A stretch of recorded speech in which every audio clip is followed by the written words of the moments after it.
l'ombre de l'Éternel. Et chaque mercredi, nous avons étude biblique. Et c'est toujours important de savoir le pourquoi. Pourquoi on est là, pourquoi on se réunit. Euh, Ça nous permet de bien nous situer, de bien comprendre et de bien avancer. Et comme vous voyez sur l'écran, c'est écrit étude biblique. Nous sommes une jeune, enfin, on dit, enfin, on veut être ces jeunes-là en Christ, transformés par le Saint-Esprit, des jeunes disciplinés, des jeunes excellents et puissants. Et à droite, vous voyez, c'est écrit, c'est possible. Donc, c'est possible d'être chrétien, d'être jeune, d'être en Christ et d'être transformé par son esprit, d'être discipliné dans sa marche et d'être excellent et d'être puissant. C'est-à-dire, partout où tu passes, euh, tu es excellent dans ce que tu fais, ton style de vie est excellent et c'est possible. C'est possible d'avoir ce style de vie excellent. Peu importe ce que tu as vécu dans le passé, peu importe les erreurs du passé, peu importe le nombre de péchés que tu as eu à commettre. Parce que des fois, ce qui nous empêche d'avancer, c'est de dire, OK, j'ai commis tellement d'erreurs, mais je pêche tout le temps, je tombe tout le temps. Mais est-ce que Dieu peut me relever? Ah non, mais les hommes, non, peu importe ce que les hommes peuvent dire de toi, il est possible de se relever par le Saint-Esprit. Il est possible de vivre quelque chose de nouveau avec Dieu. Dès que tu prends cet engagement-là, tu acceptes de te laisser conduire par l'Esprit, tu vivras de nouvelles choses. Alors c'est ça notre soupir, notre désir en venant dans ce moment d'études bibliques. Enfin, en vrai, dans la jeunesse de notre Église, euh, le Seigneur nous a mis à cœur vraiment que nous puissions aspirer à cette dimension-là. Il y a beaucoup d'iPhone. iPhone, c'est qui? Est-ce que vous me donnez le prénom, s'il vous plaît? Ça me facilite la tâche. Je vois Fedora qui n'arrive pas à se connecter. Je vois une autre Sarah qui ne sait pas mettre, n'arrive pas à mettre son... Ah, Fedora, c'est bon, son micro est bon. Sarah et une autre Sarah dont le micro n'est pas activé. Bonsoir Fedora. Bonsoir iPhone.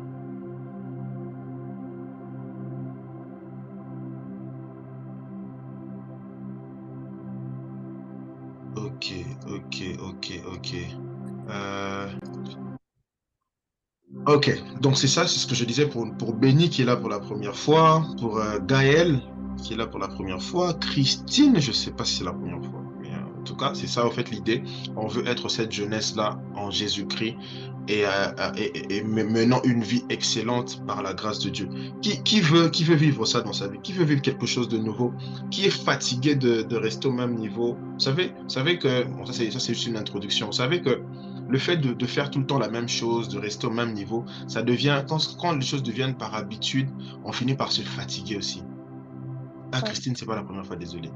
Vous voyez, quand on fait tout le temps la même chose, quand on est toujours là au même niveau, on finit toujours, on risque de se fatiguer et on se dit, ben, on tombe dans ce qu'on appelle la religiosité. Vous savez, les religieux, ils vivent, c'est toujours la même chose, hein, c'est répétitif. Je sais que je pars à l'église dimanche, il faut donner les offrandes, il faut danser, il faut louer. Mais il y a beaucoup plus profond que ça, les amis. On va découvrir ça dans cette étude biblique. Et moi, je suis tellement excité de voir toutes ces choses, d'apprendre toutes ces choses et de passer à un autre niveau. Ah, enfin, le micro de Sarah est passé. Merci. Alors, le but de l'étude biblique, c'est... Ça nous... Mon écran? Ok.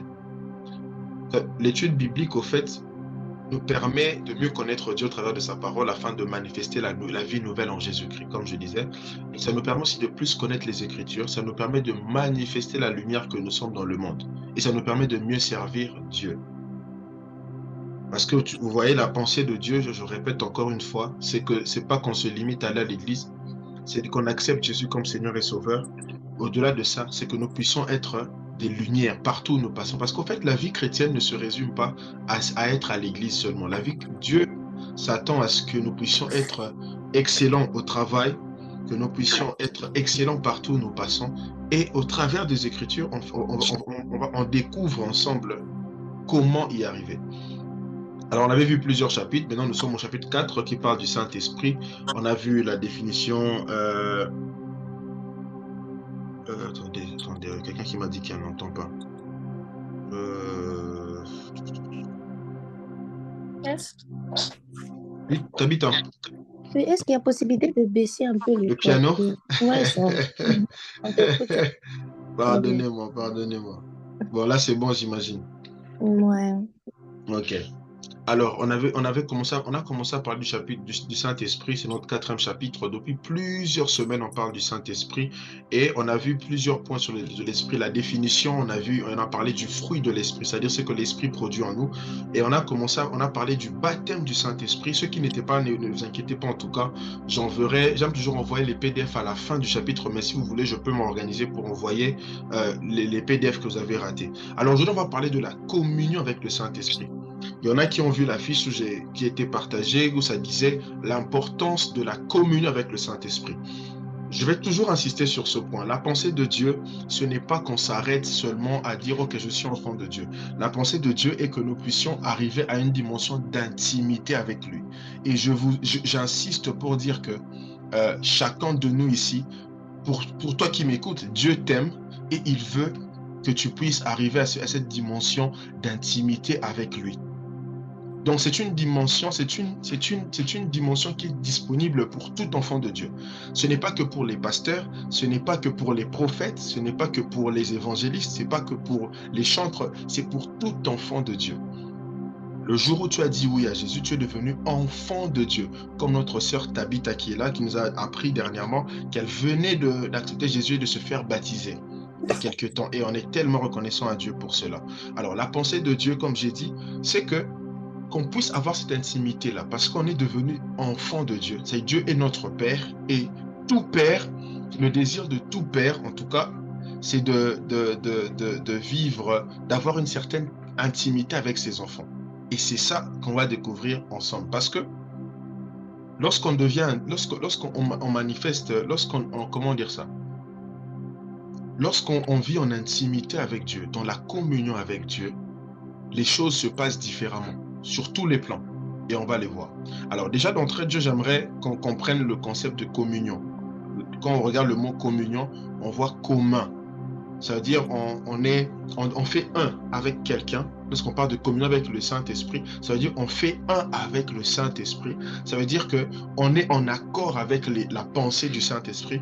On est en accord avec ce que l'Esprit fait. C'est-à-dire le Saint-Esprit et nous, on fait un. N'hésitez pas en tout cas si vous avez une question. Des fois je parle vite, c'est ce qu'on me reproche sur les réseaux sociaux, mais en tout cas dès qu'il y a un souci, levez la main et posez la question. Alors lorsqu'on parle de la communion avec le Saint-Esprit, ça veut dire on fait un avec l'Esprit. Donc j'aimerais déjà qu'on comprenne ça d'entrée de jeu, qu'on comprenne c'est quoi la communion avec le Saint-Esprit. Alors aujourd'hui on va voir pourquoi c'est important. On entend souvent à l'église, chez nos prédicateurs, etc., l'intimité avec Dieu, l'intimité avec Dieu. Mais pourquoi c'est aussi important d'être intime avec le Saint-Esprit? C'est la question qui nous est posée aujourd'hui. Pourquoi est-il important d'être en communion avec le Saint-Esprit? Certainement, il y a quelqu'un ici qui est fatigué d'entendre ça, mais il faut que tu deviennes intime au Saint-Esprit, il faut que tu deviennes intime avec le Saint-Esprit. Intime, intime, intime. Mais pourquoi c'est important? On va le voir ensemble aujourd'hui. Premièrement, la communion avec le Saint-Esprit permet de mieux connaître Dieu. Premier point à retenir pour aujourd'hui, la communion avec le Saint-Esprit permet de mieux connaître Dieu. Regardez le mot qui est là. Le mot qui est employé, c'est quoi? Mieux connaître. Ça veut dire qu'il est possible de connaître Dieu, mais ne pas bien le connaître. Il est possible de connaître Dieu. Ok, tu as des informations sur Dieu. Dieu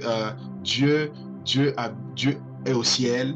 Dieu quoi d'autre? Tu sais que voilà, dimanche, les gens vont à l'église pour adorer Dieu. Tu as des informations sur lui, mais il y a une dimension où tu le connais mieux, où tu connais mieux le Seigneur. Et pour arriver à cette dimension-là, ça demande la communion avec le Saint-Esprit. Parce que, rappelons-nous toujours que le Saint-Esprit, c'est Dieu lui-même. Ça veut dire le Saint-Esprit, il est là en nous lorsqu'on accepte Jésus comme Seigneur et Sauveur. Il est avec nous tous les jours. Et c'est par le Saint-Esprit, l'Esprit de Dieu, qu'on arrive à bien connaître Dieu, ou encore le Père. Je préfère employer le mot le Père, si vous voulez. Ce n'est qu'en étant intime à l'Esprit qu'on arrive à bien connaître Dieu. On va lire ensemble. Je suis tenté de demander à quelqu'un de lire 1 Corinthiens 2, 7 à 10. Qui va me faire le plaisir de lire? Parce que si je cite les noms, on risque de quitter le Zoom ici. Qui peut nous lire le passage qui est sur l'écran? 1 Corinthiens chapitre 2, versets 7 à 10. Je vais prendre, bon, je vais choisir. Moi, je voudrais lire C'est qui? Je vois deux micros, trois micros ouverts. Grâce. Ah, c'est Grâce, vas-y, lis-nous s'il te plaît. Dieu te Dans bénisse. la liste qui est sur l'écran. Oui. 1 Corinthiens 2. Mhm.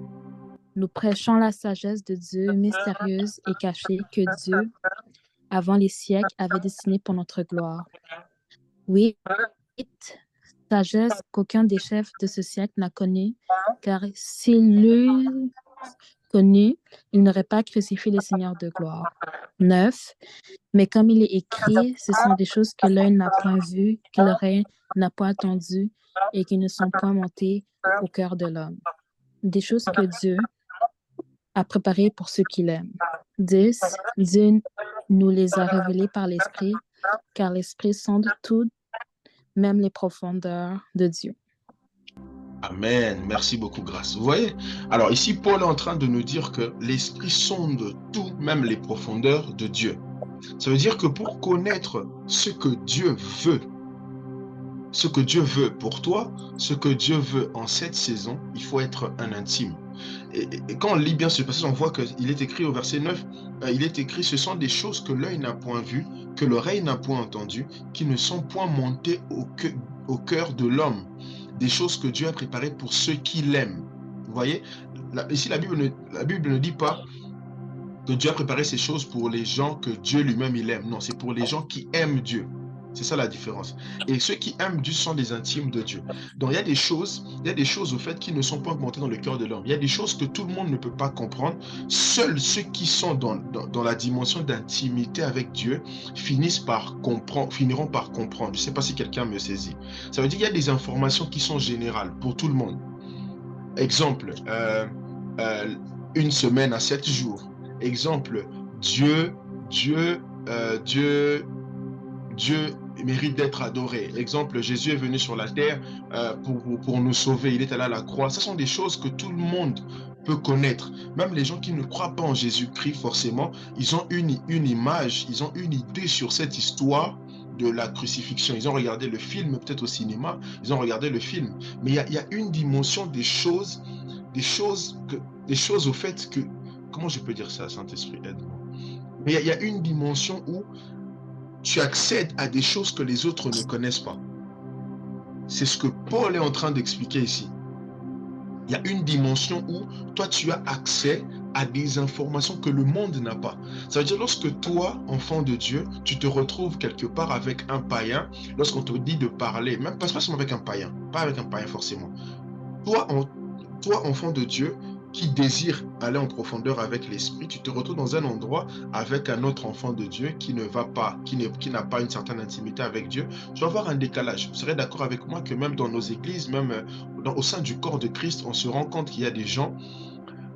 Vous allez voir deux chrétiens ne pas avoir les mêmes informations sur la personne du Saint-Esprit. C'est possible, n'est-ce pas? Deux chrétiens ne pas avoir les mêmes informations sur Jésus. Pourquoi? C'est quoi la différence? La différence, c'est juste au niveau de l'intimité. Bon, il y a toujours des gens qui n'arrivent pas à m'entendre. C'est qu'il y a un problème avec le Zoom. Le problème, c'est quoi? C'est justement l'intimité. Je donne un exemple. Si tu es, toi, quand tu es un enfant, la relation que tu as avec... Je vais prendre un enfant qui s'appelle Joël. Il n'y a pas de Joël ici. Je prends Joël et Nathan. Joël est très intime avec, je prends un autre prénom, David. Joël et David sont très proches. Mais Nathan connaît David. David connaît Nathan. Sauf que Nathan ne se rapproche pas beaucoup de David. Donc les informations que Joël aura sur David ne seront pas les mêmes que celles que Nathan aura sur David. Simplement pourquoi? C'est à cause du niveau d'intimité, du niveau de rapprochement. Et c'est la même chose. Alors, le fait d'être communion avec l'Esprit, ça nous emmène à mieux connaître Dieu. J'aimerais vraiment qu'on retienne ce point-là, mieux connaître Dieu. C'est-à-dire à partir d'aujourd'hui, avant que tu n'entres dans ce Zoom, si tu connaissais Dieu au niveau 4, au niveau 8, monte, va au niveau 9, va au niveau 10. Bon, c'est vrai qu'on verra plus tard, la semaine prochaine, par la grâce de Dieu, comment maintenant développer l'intimité avec le Saint-Esprit. Je vous supplie de ne pas rater ça. En tout cas, je vous supplie de toutes mes forces, ne ratez pas ça. Ça sera juste waouh. Donc, premièrement, on retient que la communion avec le Saint-Esprit nous permet de mieux connaître Dieu. On va voir la version français courant. La version français courant dit, verset 10, verset 9, pardon, ce que nul homme n'a jamais vu ni entendu. Vous voyez, ce à quoi nul homme n'a jamais pensé. Dieu l'a préparé pour ceux qui l'aiment. 10. Or, c'est à nous que Dieu a révélé ce secret par le Saint-Esprit. En effet, l'Esprit peut tout examiner, même les plans de Dieu les plus profondément cachés. Quelqu'un voit ce passage? Est-ce que quelqu'un a vu ça? C'est-à-dire les plans de Dieu, pas les plans cachés seulement, les plans les plus profondément cachés. Oui, c'est fort, hein? Wow. Les plans de Dieu les plus profondément cachés. Ça veut dire que Dieu a des plans et Dieu a aussi les plans les plus profondément cachés. J'aimerais que quelqu'un retienne ça. Dieu a des plans. Je répète, il y a des choses que tout le monde, auxquelles tout le monde peut avoir accès. Mais il y a des choses comme les plans de Dieu les plus profondément cachés qui demandent un certain niveau d'intimité avec le Saint-Esprit. Parce que si on n'arrive pas à cette dimension d'intimité avec le Saint-Esprit, on va rester des chrétiens superficiels. C'est-à-dire des chrétiens, ok, je vais à l'église chaque dimanche, je prie, je chante. En fait, ça deviendra juste la routine. Et au bout d'un moment, rappelez-vous de ce que je viens de vous dire, c'est que lorsque tu vis tout le temps la même chose, tu risques de te fatiguer, tu te relâches. En fait, il y a des gens qui relâchent dans la foi. Il ne faut pas tout de suite les condamner. Il y a des gens qui relâchent simplement parce que ils sont habitués à faire tout le temps la même chose. Et au bout d'un moment, ça devient par habitude et après ils relâchent. C'est pas forcément qu'ils sont méchants, ils n'ont pas envie. Depuis que le Seigneur m'a enseigné ça, j'ai arrêté de critiquer les gens. Quand tu comprends ça, tu auras un cœur de compassion. Même si quelqu'un t'énervait, tu réalises au fait qu'en réalité, c'est pas que la personne ne veut pas forcément aller loin avec Dieu. C'est juste qu'elle n'a pas compris encore la dimension de la soif, de l'intimité avec le Saint-Esprit. Il faut juste l'aider. C'est juste une parenthèse que j'ouvrais. Donc, retenons que la communion avec l'Esprit nous aide à mieux connaître Dieu.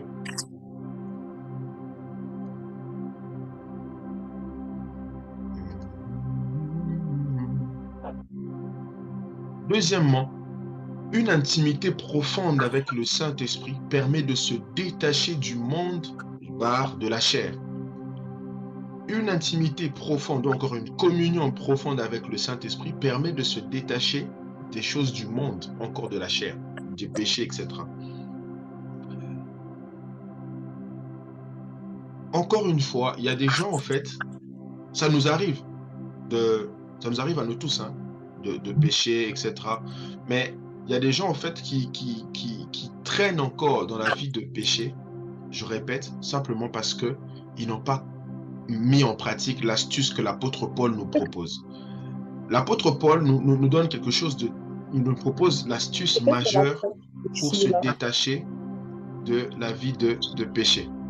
Il dit ceci dans Galates chapitre 5, au verset 16. Marchez selon l'esprit et vous n'accomplirez pas les désirs de la chair. Car la chair a des désirs contraires à ceux de l'esprit et l'esprit en a de contraires à ceux de la chair. Ils sont opposés entre eux afin que vous ne fassiez point ce que vous voudriez. Quelqu'un a vu ça? Donc Paul est en train de nous montrer ici que pour ne pas accomplir les désirs de la chair, il faut marcher selon l'esprit. J'aime souvent dire que les bonnes décisions, les bonnes résolutions ne suffisent pas pour abandonner les désirs de la chair. Il y a des gens qui ont dit, ok, c'est fini, moi je ne vais plus voler, c'est fini, je ne vais plus faire de la fraude, c'est fini, je ne vais plus tomber dans la fornication, c'est fini la masturbation, les films pornographiques, c'est fini, c'est toutes ces mauvaises choses. Ils ont eu de bonnes intentions. Mais ce qui les a empêchés, ce qui ne les a pas aidés au fait, en fait, ils ont eu de bonnes intentions d'abandonner les mauvaises choses, mais ils se sont retrouvés à tomber encore dans ces choses. Pourquoi? Ou même nous tous, si ça nous est arrivé, simplement parce que ils ne sont pas arrivés, ou on n'est pas encore arrivé à la dimension de marcher selon l'esprit. C'est en marchant selon l'esprit qu'on arrive à ne plus accomplir les désirs de la chair.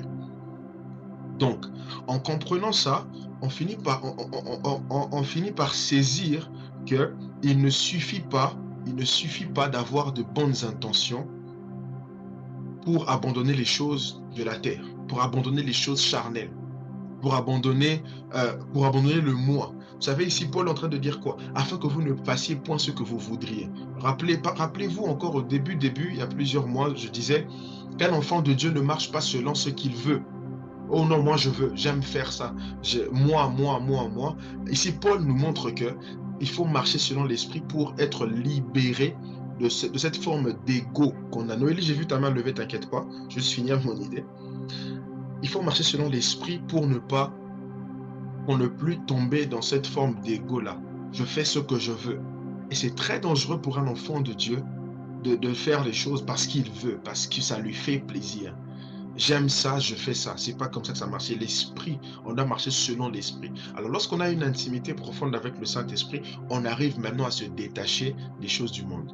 Et je crois et je sais par la grâce de Dieu que quelqu'un ici, dès ce soir, en tout cas chacun de nous, dès ce soir, on va aller dans cette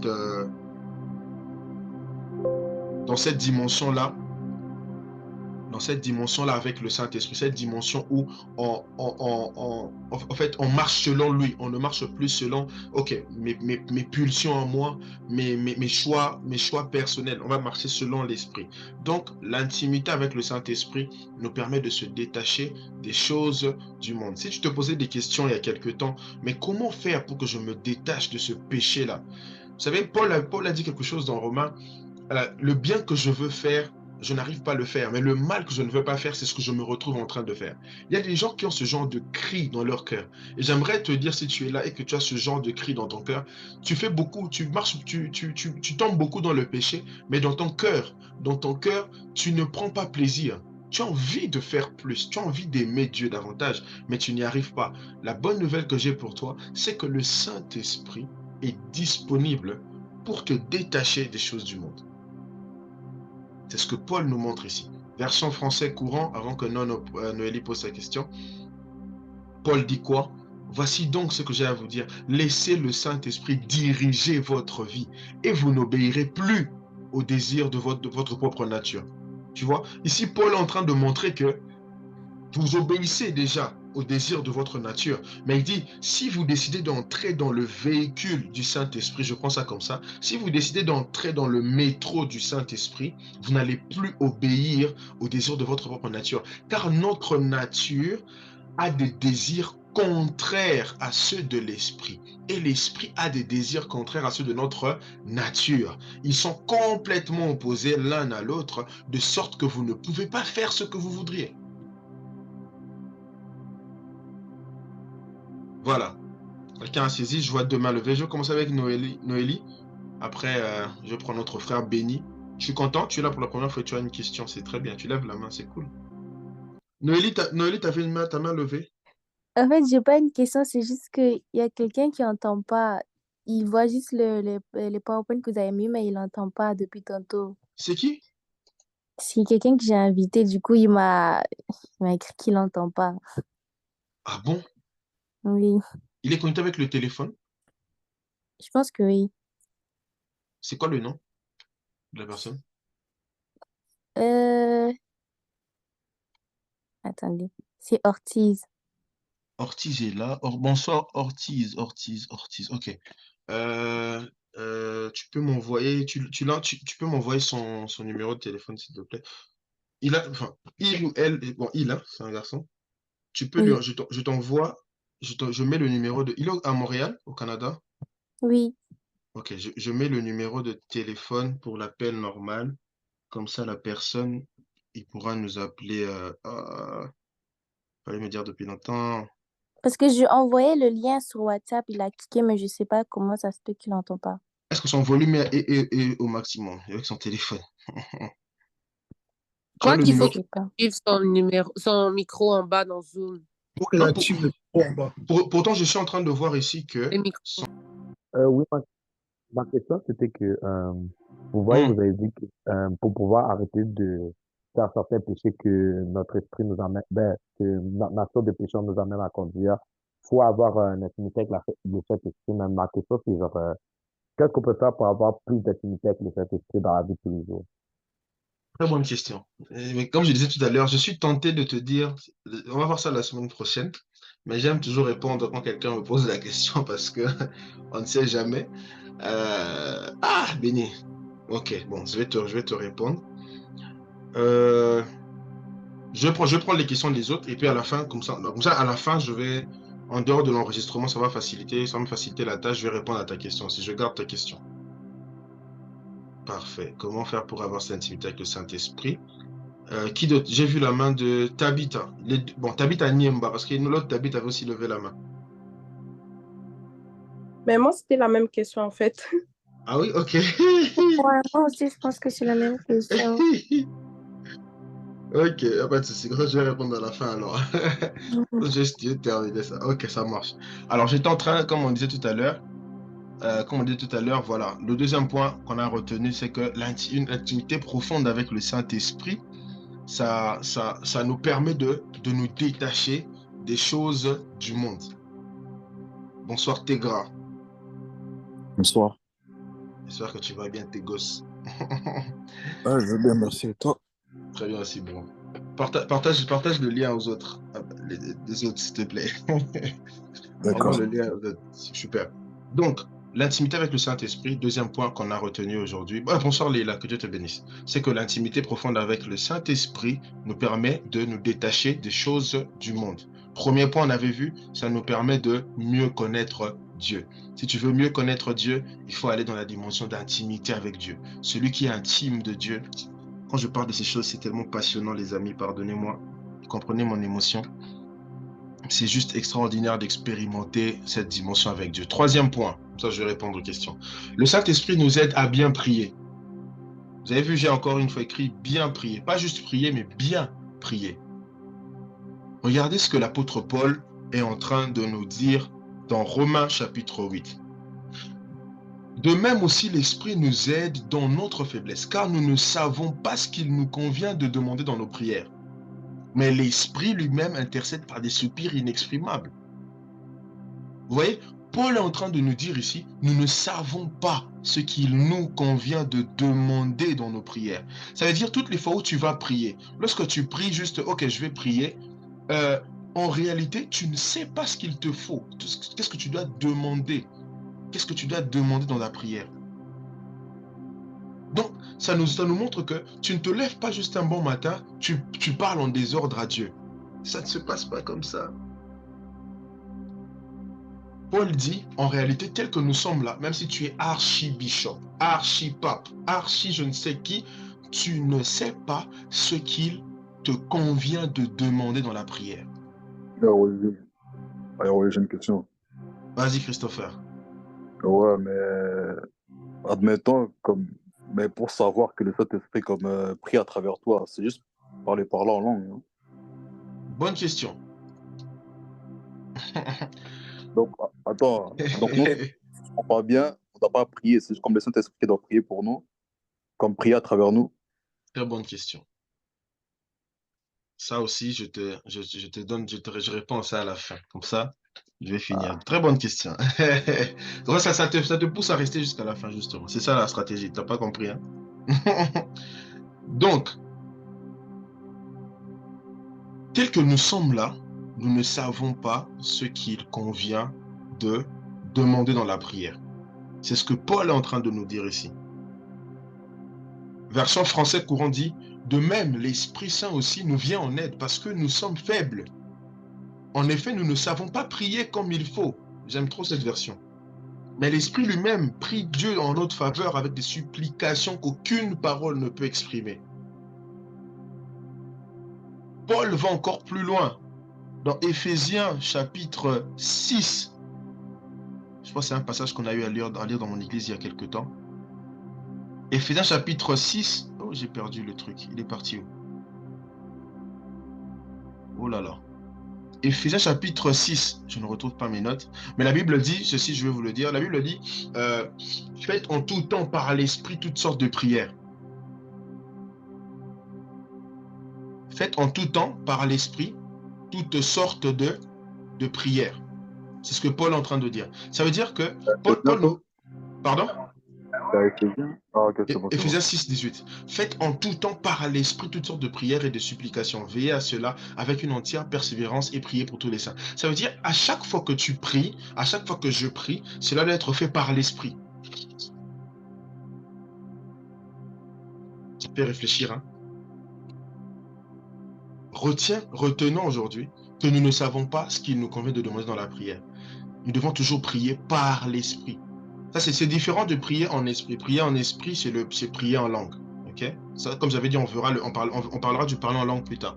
Mais prier par l'esprit, c'est simplement en étant poussé par le Saint-Esprit. Ça veut dire que c'est le Saint-Esprit qui t'assiste dans ta prière. Ce n'est pas une prière charnelle. Parce que tout le monde peut prier, mais ce n'est pas tout le monde qui prie par l'esprit. Je donne un exemple. Il y a quelqu'un qui t'énerve et tu pries pour qu'il meure. Bon, tu as prié, mais c'est pas l'esprit, ça. C'est ta chair. Alors oui, Oui, chef. je vais reprendre ce que tu as dit. Parce que Ok. t'as mélangé un peu tout. Ah oui, ok. Que je reprenne Ouais. à partir de... Non, Ok, ce que tu venais de dire tout à l'heure. ok. Donc, je disais, tout le monde peut prier, mais ce n'est pas tout le monde qui prie par l'esprit. Alors, Paul est en train de nous montrer que nous ne savons pas prier et que nous devrions prier en tout temps par l'esprit. Ça veut dire qu'à chaque fois que tu veux prier, ça doit être conduit par le Saint-Esprit. Vous allez remarquer que dans beaucoup d'assemblées, dans beaucoup d'églises, lorsqu'on vient dans la présence de Dieu, on rend grâce et très souvent, tout de suite, on passe à l'étape où on soupire après le Saint-Esprit. On invoque le règne du Saint-Esprit avant de faire louange, adoration. Vous allez voir ça dans la majorité des églises, c'est comme ça. Pourquoi? Parce que c'est le Saint-Esprit, comme on l'avait vu, c'est le Saint-Esprit qui sonde tout. C'est lui qui connaît les profondeurs de Dieu. On l'a vu lors du premier point qu'on vient de lire dans 1 Corinthiens 2, que l'Esprit sonde de tout, même les profondeurs de Dieu. Donc, puisque c'est le Saint-Esprit qui connaît, c'est ce Saint-Esprit qui maîtrise, j'ai envie de dire, c'est le Saint-Esprit qui sait ce que le Père veut entendre. C'est l'Esprit du Père qui sait qu'est-ce que le Père veut manger ce jour-là. Prenons ça comme ça. Et c'est à nous maintenant de venir servir à manger au Père. Le Père veut... Par exemple, j'ai un exemple comme ça. Des fois, je taquine les chantres avec cette phrase-là, faire confiance au Saint-Esprit, mais en réalité, c'est extraordinaire, les amis. Il y a des moments où le Père, le jour où tu veux prier, ce jour-là, peut-être le Père... Oh, Seigneur, aide-moi. Avance. Il y a des jours où tu es en prière, tu es censé prier, mais tu arrives à ton moment de prière, tu ne parles pas. Peut-être ce jour, le Seigneur veut que tu restes juste silencieux. Mais nous, on est habitués, quand je vais prier, je dois toujours parler, Seigneur. Il y a des moments où l'Esprit peut te pousser à ne rien dire. Tu es là dans la présence de Dieu, tu es juste là.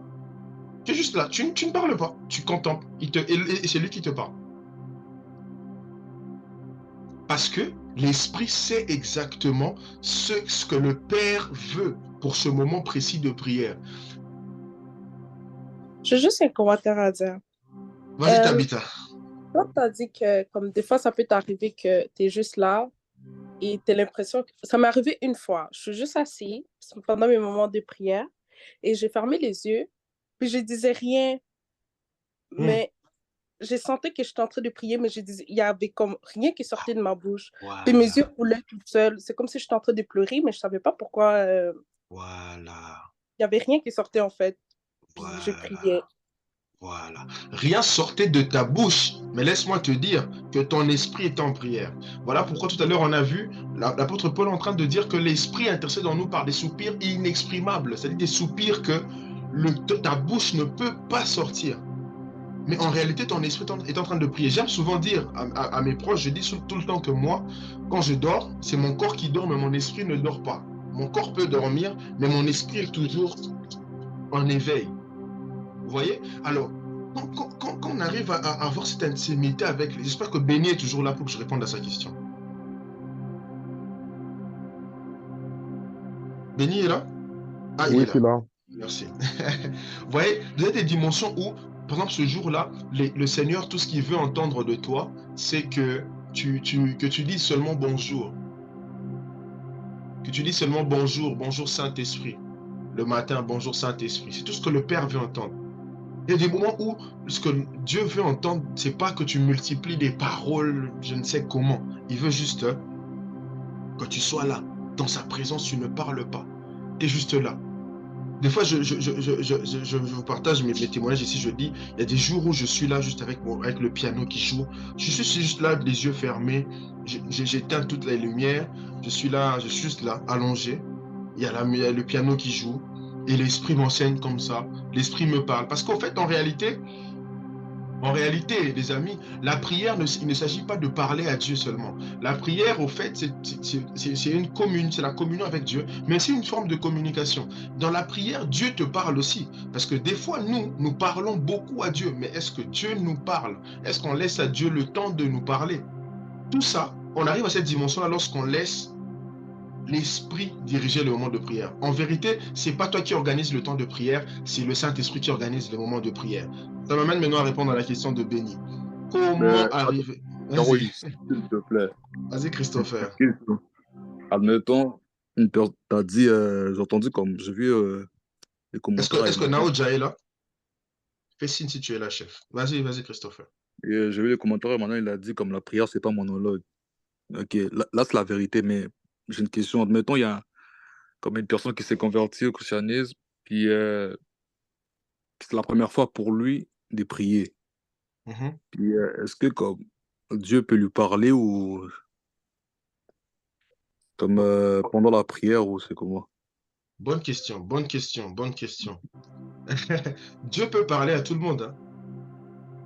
Dieu Mhm. peut parler à tout le monde. Donc, même si la personne vient à peine de se convertir, ça veut dire que la personne est née de nouveau déjà. La personne est devenue enfant de Dieu. C'est comme si, en fait, pour que Dieu parle à quelqu'un, ça ne demande pas que la personne passe plusieurs années dans la foi, dans la foi en Jésus-Christ. Il suffit juste, comment je peux dire ça? Pour faire simple, Dieu peut parler à cette personne-là. Tu vois, d'une manière ou d'une autre, Dieu peut parler même à quelqu'un qui n'est pas né de nouveau. Vous voyez? Donc, ce n'est pas vraiment un problème de quand est-ce que la personne est née de nouveau. Mais ici, maintenant, je mets beaucoup d'accent sur quelqu'un qui est déjà enfant de Dieu. Et ce que le Seigneur attend de nous, c'est maintenant plus d'intimité avec lui. Qu'on soit pas superficiel. Maintenant, ça m'emmène maintenant à répondre à la question de Béni. Je prie que le Seigneur m'aide vraiment. Parce que j'avais dit que c'était prévu pour la semaine prochaine. Donc, ça me laisserait le temps. Mais je vais répondre par la grâce de Dieu. Alors, comment on arrive à cette dimension de soif avec l'esprit? Il faut le désirer. Il faut désirer le Saint-Esprit. Il faut le désirer. Le Saint-Esprit, j'aime souvent dire, en fait, comment je peux dire ça? Le Saint-Esprit, il est, entre guillemets, hein, le Saint-Esprit est capricieux. Comment est-ce que tu traites avec quelqu'un qui est capricieux? Quelqu'un qui est capricieux, mais tu sais que tu as besoin de lui. Comment tu fais? Tu le désires, tu le chéris, tu le cherches. En fait, tu ne te fatigues pas de le chercher. Tu veux lui pas. Voilà, merci grâce. Tu lui donnes tout. C'est comme ça, en fait, qu'on arrive à devenir intime à l'Esprit de Dieu. En fait, le Saint-Esprit, il faut le désirer, il faut lui parler, il faut le chérir, il faut. Le mot-clé, le désirer ardemment. Ça veut dire qu'il faut passer des moments, j'aime appeler des moments de romance avec le Saint-Esprit.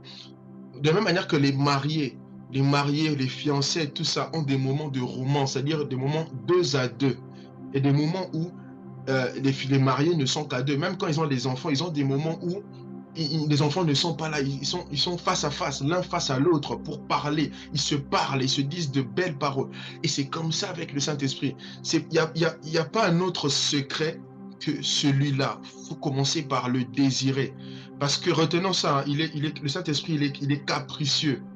Ça, c'est le mot que je veux qu'on emploie pour aujourd'hui. Ça veut dire il veut que tu puisses, entre guillemets, le dorloter pour qu'il se sente honoré.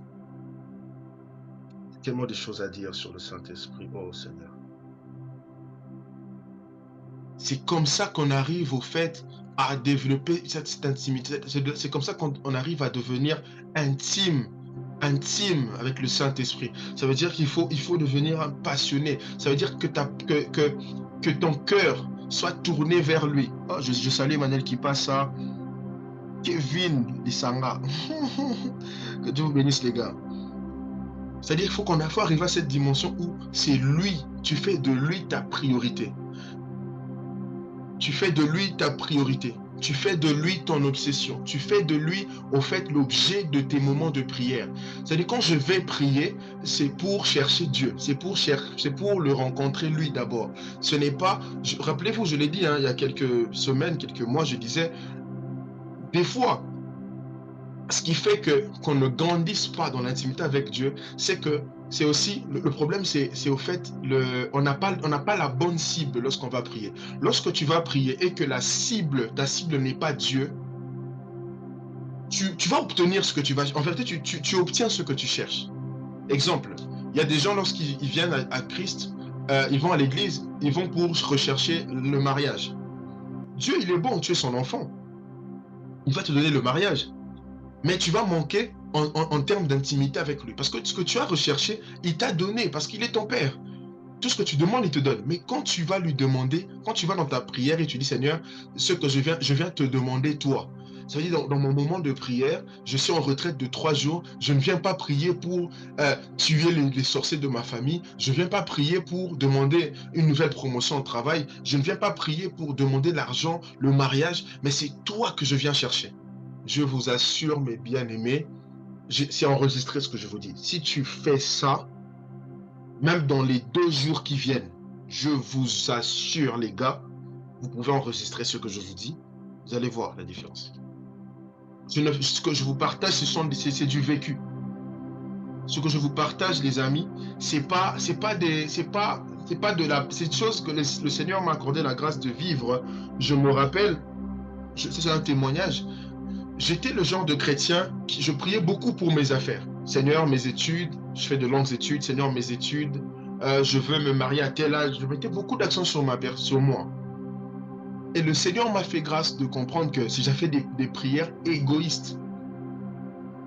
Et le Seigneur, j'aime souvent dire, le Saint-Esprit m'a tiré par les oreilles comme ça. Il a changé même ma manière de prier. Matthieu chapitre 6, 33, qu'Emmanuel nous a écrit, la Bible dit « Cherchez premièrement le royaume et la justice de Dieu. » Cherchez premièrement le royaume et la justice de Dieu. Ça veut dire, lorsque je vais à Dieu, lorsque je vais au Seigneur, c'est lui que je cherche d'abord. Et le Seigneur a fini par me faire comprendre que comment moi son enfant, je peux passer, je dois jeûner et prier pour avoir de l'argent et pour avoir le mariage pendant qu'il y a des païens, qui ne prient pas pour avoir le mariage. Ouais, c'est bizarre. Hein? On va réfléchir un peu. Moi, je suis enfant de Dieu. Et un païen ou un occultiste, je ne sais pas d'où il sort, etc. Il n'aime pas le Seigneur, il n'est même pas enfant de Dieu. D'ailleurs, peut-être même qu'il insulte Dieu et tout ça. Mais ce païen-là arrive à avoir le mariage, mais moi, son enfant, je dois jeûner 4 jours pour aller chercher le mariage, pour demander le mariage à Dieu. Je ne trouve pas que ce n'est pas logique. Quelqu'un va me dire, mais oui, Roy, on a besoin du mariage. C'est vrai. Oui, le mariage peut être un challenge pour un enfant de Dieu. Oui, je suis d'accord. Mais regarde, mais le Seigneur nous fait comprendre une chose dans sa parole. Il dit, cherchez premièrement le royaume et la justice de Dieu. Et tout le reste là sera donné. C'est-à-dire, qu'est-ce que je vais manger? Quand est-ce que je vais me marier? Quand est-ce que je vais faire ceci? Ça veut dire, notre quête première doit être Dieu lui-même. Dieu avant tout. Ça veut dire, il y a des moments où, quand tu deviens intime de Dieu, même ta manière de prier, comme j'ai dit, va changer. Ta manière de voir Dieu va changer. Ça veut dire que pour toi, Dieu devient en fait ton obsession. Il devient le sujet de ton existence sur la terre. Ça veut dire une vie où toi, ta vie ne compte plus. C'est Dieu qui compte. En fait, tout ce que tu veux, c'est pour Dieu. C'est Dieu seul. C'est lui au fait. C'est pour lui que tu vis, pour lui que tu respires. Vous voyez cette dimension-là? Béni qui avait posé la question, que Dieu te bénisse. Hein. Vous voyez cette dimension-là? Ça veut dire que je vis pour Dieu. Ça veut dire que c'est lui. Tu mets Dieu en premier. En fait, tout ça, c'est quand on le désire premièrement. C'est en le désirant. Et autre point que je peux dire aussi, c'est que si lorsqu'on on baigne dans une atmosphère qui te permet de chercher Dieu, les amis, je n'arrêterai jamais de parler de l'atmosphère, de l'environnement dans lequel on se retrouve. Quand tu baignes dans une telle atmosphère qui te permet de chercher Dieu, tu vas le chercher. La soif, elle est contagieuse, hein. Je vous assure, la soif de Dieu, elle est contagieuse. Quand tu t'entoures, tu baignes dans une atmosphère qui te permet de contempler sa grandeur, qui te permet de le contempler lui. Tu n'auras pas autre chose, tu n'auras pas d'autre choix que de le chercher, de l'aimer lui, pour lui seul. Tu arriveras à un niveau où tu peux passer 3 heures de temps juste en train d'adorer Dieu. Tu passes 3 heures de temps juste en train de dire Seigneur, je t'aime. Seigneur, je t'adore, je t'admire, j'apprécie ta présence, j'apprécie ta compagnie. Au fait, l'idée, c'est de... Je vais donner la parole à Fedora qui a une question. L'idée, au fait, c'est de comprendre que Dieu est là. Et des fois, il a mal au cœur. Il a mal. Pourquoi? Parce qu'on est égoïste, les amis. Je me mets dedans aussi. Des fois, on est tellement égoïste. C'est-à-dire que tu vas en retraite de prière, tu as 3 jours. Ou bien dans ton église, on a demandé à chacun d'emmener 5 requêtes de prière. Tu as emmené 5 requêtes de prière, mais il n'y a aucune requête de prière pour les intérêts de Dieu. C'est être égoïste. C'est être égoïste. Si je nous pose la question ici, que chacun de nous donne 5 requêtes de prière, qu'est-ce qu'il veut voir dans sa vie? D'ici la fin de l'année, vous allez voir les requêtes de prière. Pour nous tous, hein, la plupart de ce sera Seigneur, je veux savoir le mariage. Seigneur, je veux avoir beaucoup d'argent. Seigneur, guéris-moi. En fait, ça va toujours tourner autour de nous. Mais ce qu'on oublie, c'est qu'en faisant ça, on n'arrivera pas à la dimension d'intimité.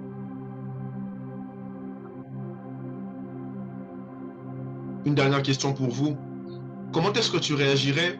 Comment est-ce que tu réagis lorsque tu as un ami qui t'appelle seulement lorsqu'il a un besoin, lorsqu'il a envie de donner quelque chose auprès de toi? Comment est-ce que tu réagis? Ça fait très mal. Ça fait très mal, hein? Maintenant, Ouais. posez-nous la question. Dieu aussi, il est attristé. La Bible dit, n'attristez pas le Saint-Esprit. On l'attriste aussi. Donc le Saint-Esprit peut être attristé. Ça veut dire tu vas vers lui seulement pour toi, pas pour lui. Quand est-ce que toi et moi, on a prié là pour la dernière fois, Seigneur, je veux être utile pour ton église. Je veux être un agent. Je veux être utile pour ton œuvre. Je veux être un canal par lequel tu vas passer pour faire du bien à quelqu'un. En fait, c'est juste ça, au fait. C'est ça. Je peux parler jusqu'à minuit, hein. Bon, Fedora, tu avais une question? Oui, j'allais juste reculer un peu en arrière, là où tu as dit, Ouais. le Saint-Esprit nous aide à bien prier. Soumettons que je suis face à un péché. Bon, Mhm, je peux dire que j'ai une flamme, tu vois, j'ai une connexion avec mhm, le Saint-Esprit. Et du coup, je suis face à un péché régulier. mhm, Et du coup, tu tombes dans ce péché-là mhm. et tu sens que ta manière de prier, la force que tu avais, a carrément changé, a carrément diminué. Donc, quel est le moyen le plus efficace de raviver cette flamme-là? Parce Yeah. que je ne veux pas être hypocrite, je veux vraiment être sincère. Mhm. Je suis tombée tantôt dans un péché auquel où ben, j'ai forcément regretté et je sens qu'en ce moment, ma vie de prière est instable. Donc, je ne sais pas si c'est le chagrin, si c'est la honte, si c'est, je ne sais pas, mais je veux vraiment raviver cette flamme. Donc, qu'est-ce qu'il faut faire? Quelles sont les meilleures méthodes pour raviver cette flamme? Même si au fond de toi, tu sens que oui, le Saint-Esprit t'a pardonné, mais avec toi-même, tu ne te pardonnes pas. Est-ce que tu m'as compris? Mhm. Mhm. Je veux avoir en fait une meilleure méthode, genre être rassurée. Ok. Mhm. Donne-moi 15 secondes, s'il te plaît. Ok.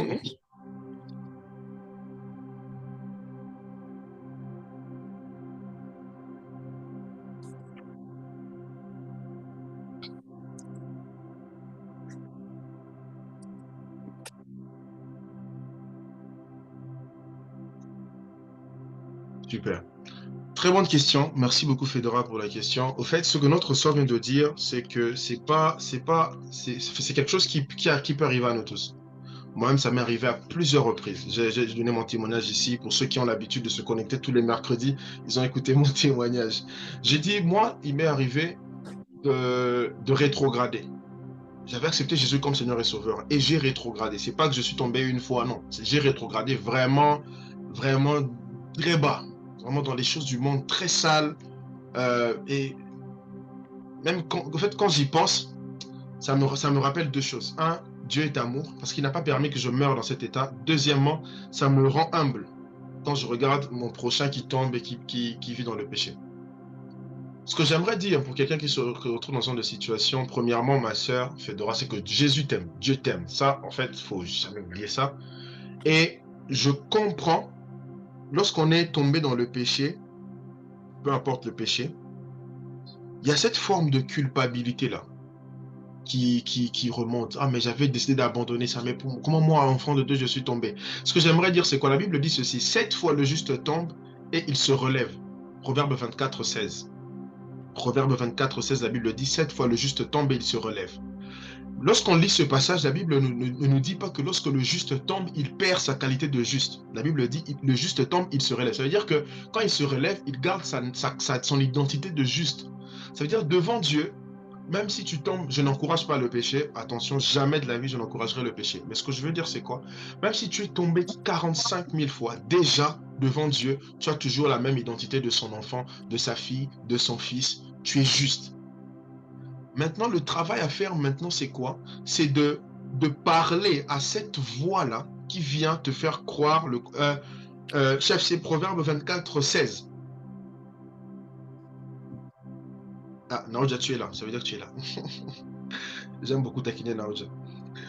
Donc, c'est-à-dire que même si tu tombes 35 000 fois, tu ne perds pas ton identité de juste. Ça veut dire que Dieu ne te regarde pas comme une étrangère. Pour Dieu, tu restes son enfant. Maintenant, il faut maintenant parler. Il faut maintenant parler à cette voix, parce que ce sont des voix, ce sont des pensées qui viennent vers toi. Non, mais non, tu es tombé, tu es trop sale. Ça, c'est la voix du diable. C'est vrai que lorsqu'on tombe dans le péché, on sent une certaine tristesse. Moi, par exemple, lorsque je fais quelque chose, j'avais décidé de ne plus faire. Lorsque je pêche, je tombe dans le péché, je vous assure, je ne suis plus à l'aise. Ça fait mal, je me sens vraiment bizarre. Mais ça, c'est normal, la tristesse que l'esprit va produire en toi après avoir péché. Mais dès que tu as demandé pardon avec un cœur sincère, toute tristesse qui vient après, c'est la culpabilité, c'est le diable. Maintenant, le combat, c'est de parler, de proclamer les paroles écrites dans la Bible. C'est de proclamer, je suis juste, j'ai été racheté par le sang de Jésus. D'où encore l'importance, mes bien-aimés, de s'attacher à la parole. Parce que la parole, au fait, comme je l'avais dit au chapitre 3, sur la parole de Dieu, la parole de Dieu, à un moment donné, elle nous sert d'éducatrice, elle nous relève, au fait, la parole te fait tellement du bien. Dès que tu entends des paroles, des voix qui te disent, mais tu es tombé dans le péché, tout ça, tu ne...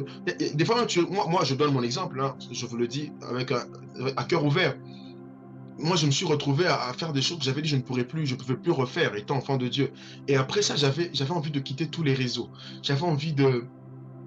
Je disais non, mais franchement, je ne suis même pas digne de prêcher encore dans les métros. Je ne suis pas digne de jouer au piano à l'église. Je ne suis pas digne... En fait, même après avoir demandé pardon à Dieu. Mais après, je me suis dit non, en regardant les Écritures, j'ai dit non, je suis enfant de Dieu. Et Dieu m'a fait grâce. Il y a des amis qui n'arrêtaient pas de me rappeler. Cette fois, le juste tombe, il se relève. Relève-toi, relève-toi. Jésus, il compte sur toi. Dieu compte sur toi. Je sais que les hommes peuvent pointer du doigt. Oh, qu'est-ce que Dieu est bon, les amis.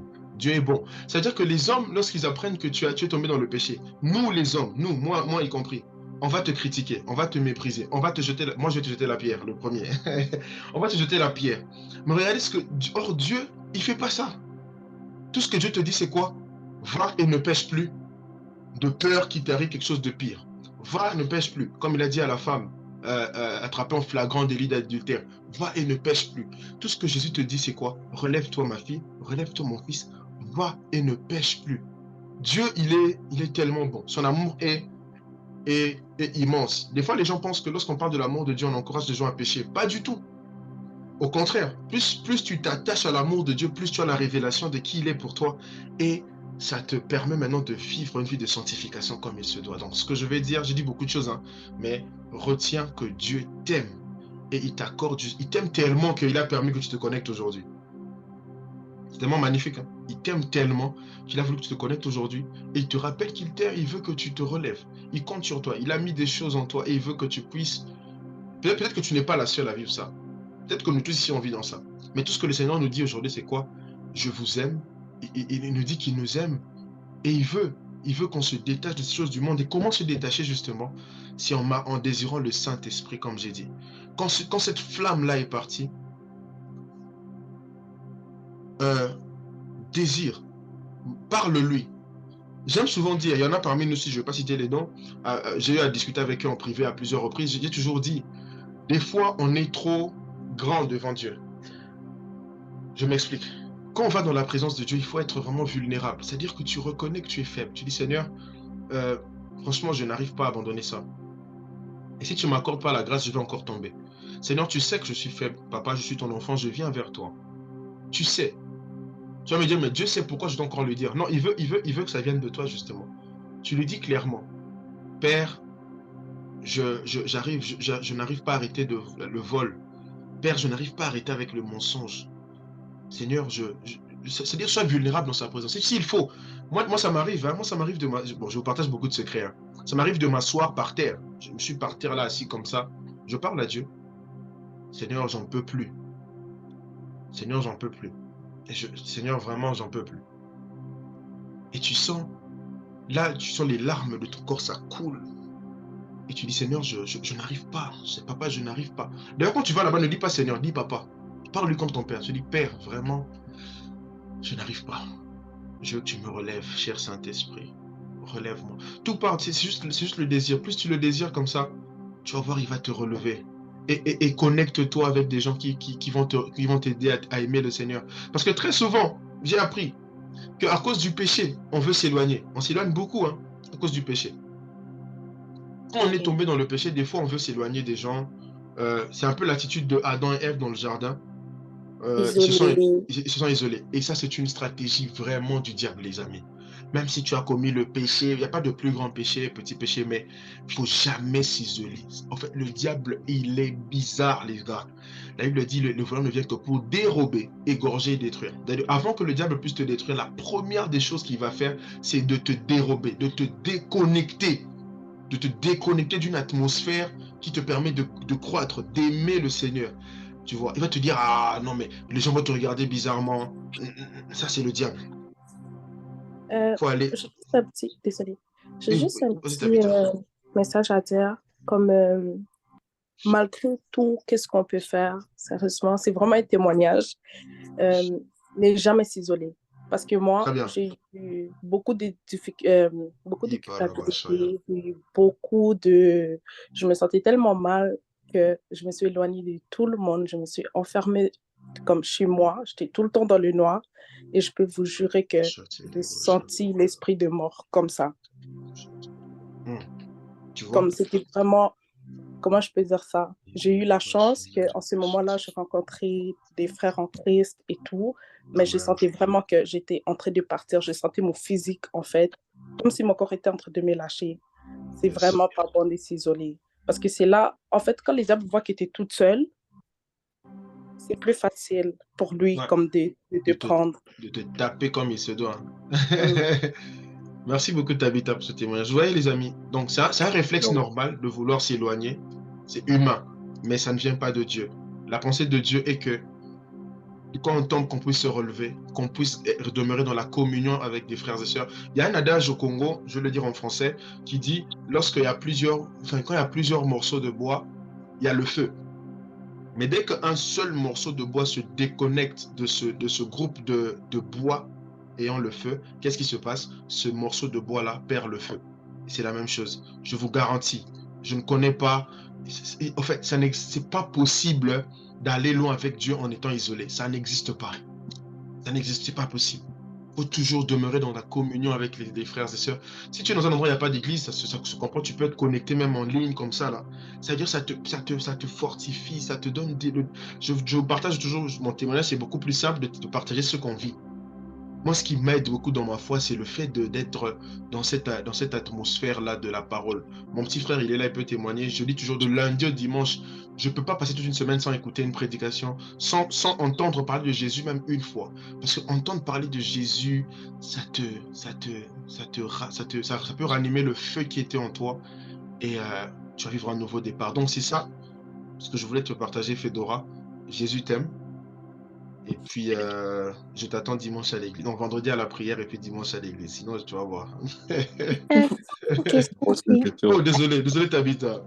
T'avais la main levée depuis longtemps. Peter aussi, j'avais vu notre main. Vous pouvez relever vos mains, s'il vous plaît. Ceux qui ont baissé la main. Ouais, je peux parler? Oui, vas-y, Tabitha.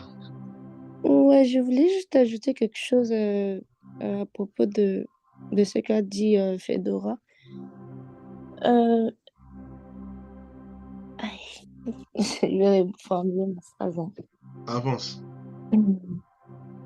Des fois, on a comme l'impression de pouvoir... Bon, on a l'impression de pouvoir... Genre, on a l'impression d'avoir perdu quelque chose. Comme quand on tombe dans un péché quelconque et on demande pardon et on revient en train de servir, mais on a l'impression de... C'est comme si tu es en train de forcer de servir, soit que Dieu te pardonne. Tu as l'impression que tu as tout perdu. Tu sais pas, au fait... je sais pas, je sais pas si tu comprends un peu ma question. Oui, Oui, très, très bien, très bien. Maintenant, comment récupérer récupérer cette grâce?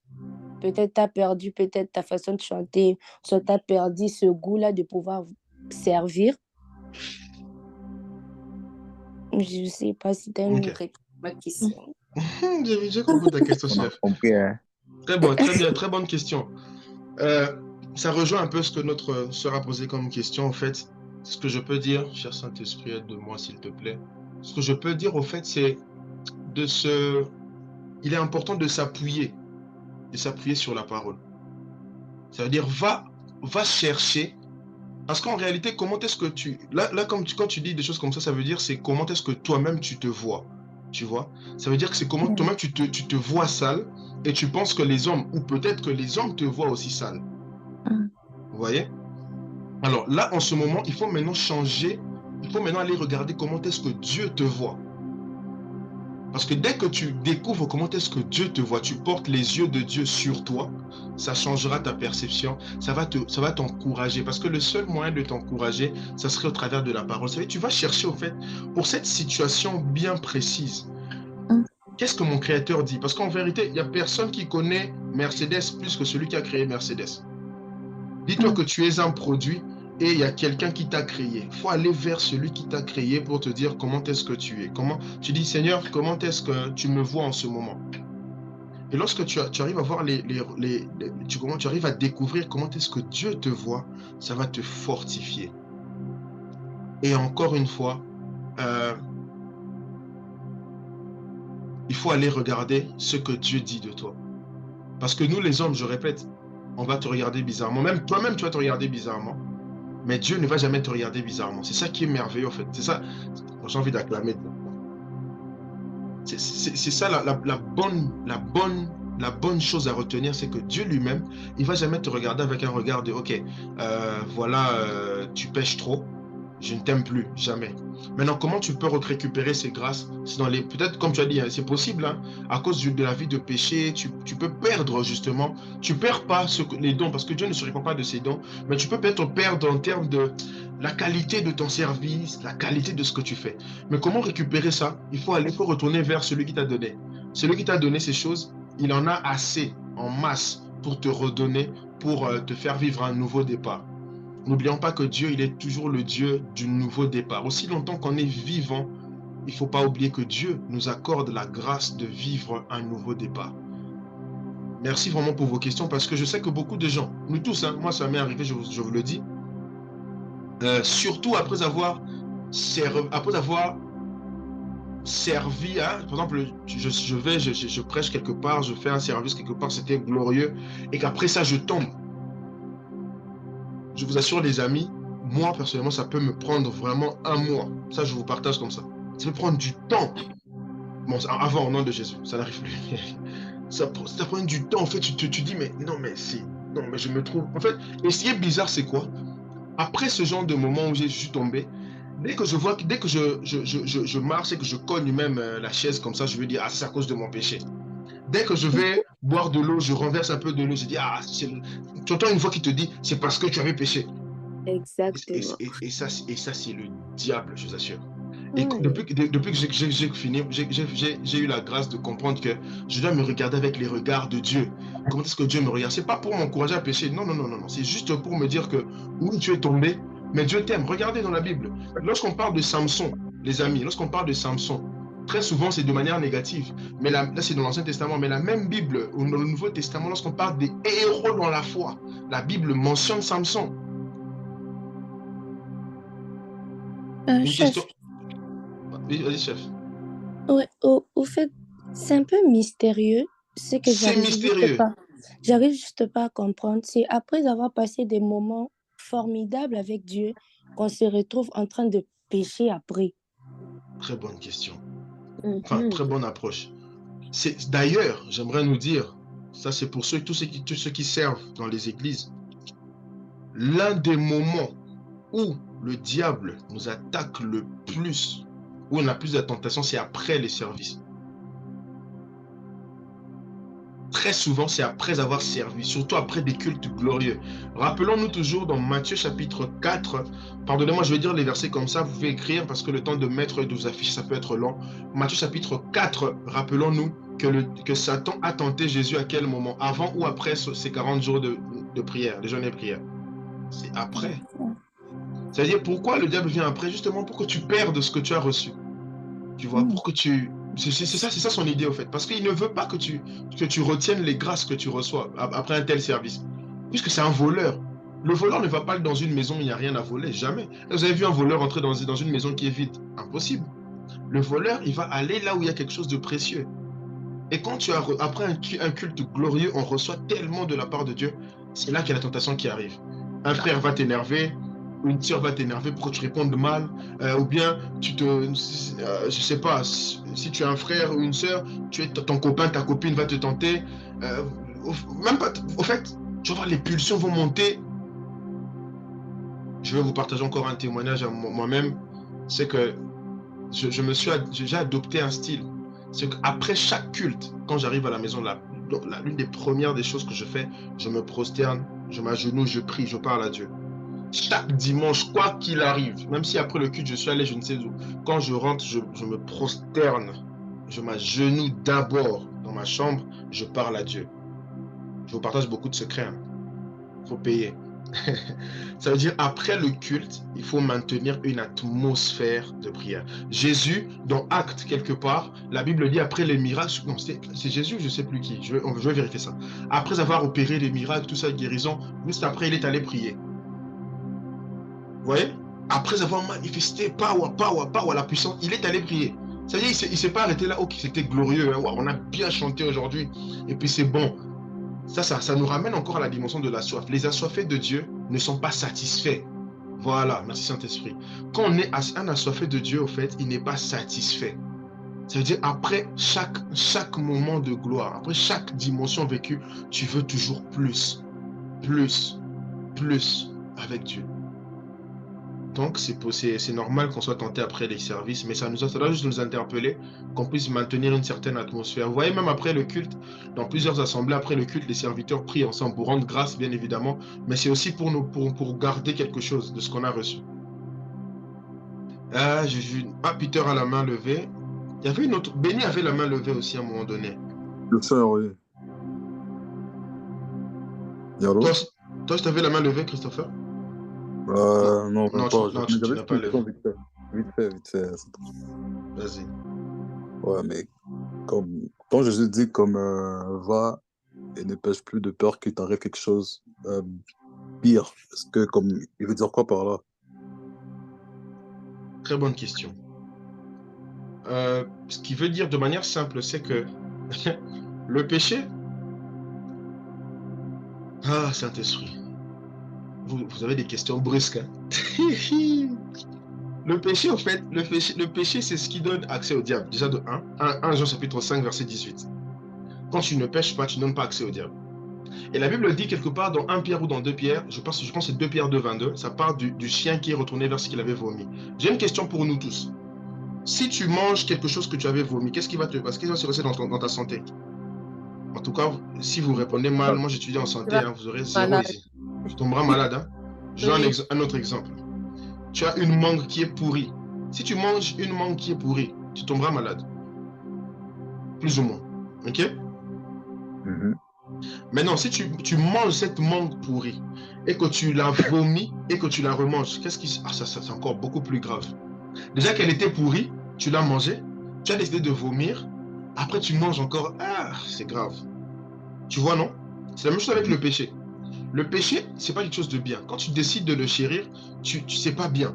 Maintenant, quand tu décides d'abandonner le péché et que tu retournes vers ça, ça devient plus grave. T'as capté? On met en langage des jeunes, en langage des wesh en France. T'as capté? Tu vois? Donc quand tu chéris le péché, ça veut dire que ça devient plus grave. C'est pourquoi la Bible dit dans Matthieu, la Bible dit lorsqu'un esprit sort, il ne va pas loin. Lorsqu'un mauvais esprit part, il ne va pas loin. Il rôde. Dès qu'il trouve l'espace, il revient avec 7 autres esprits plus méchants que lui.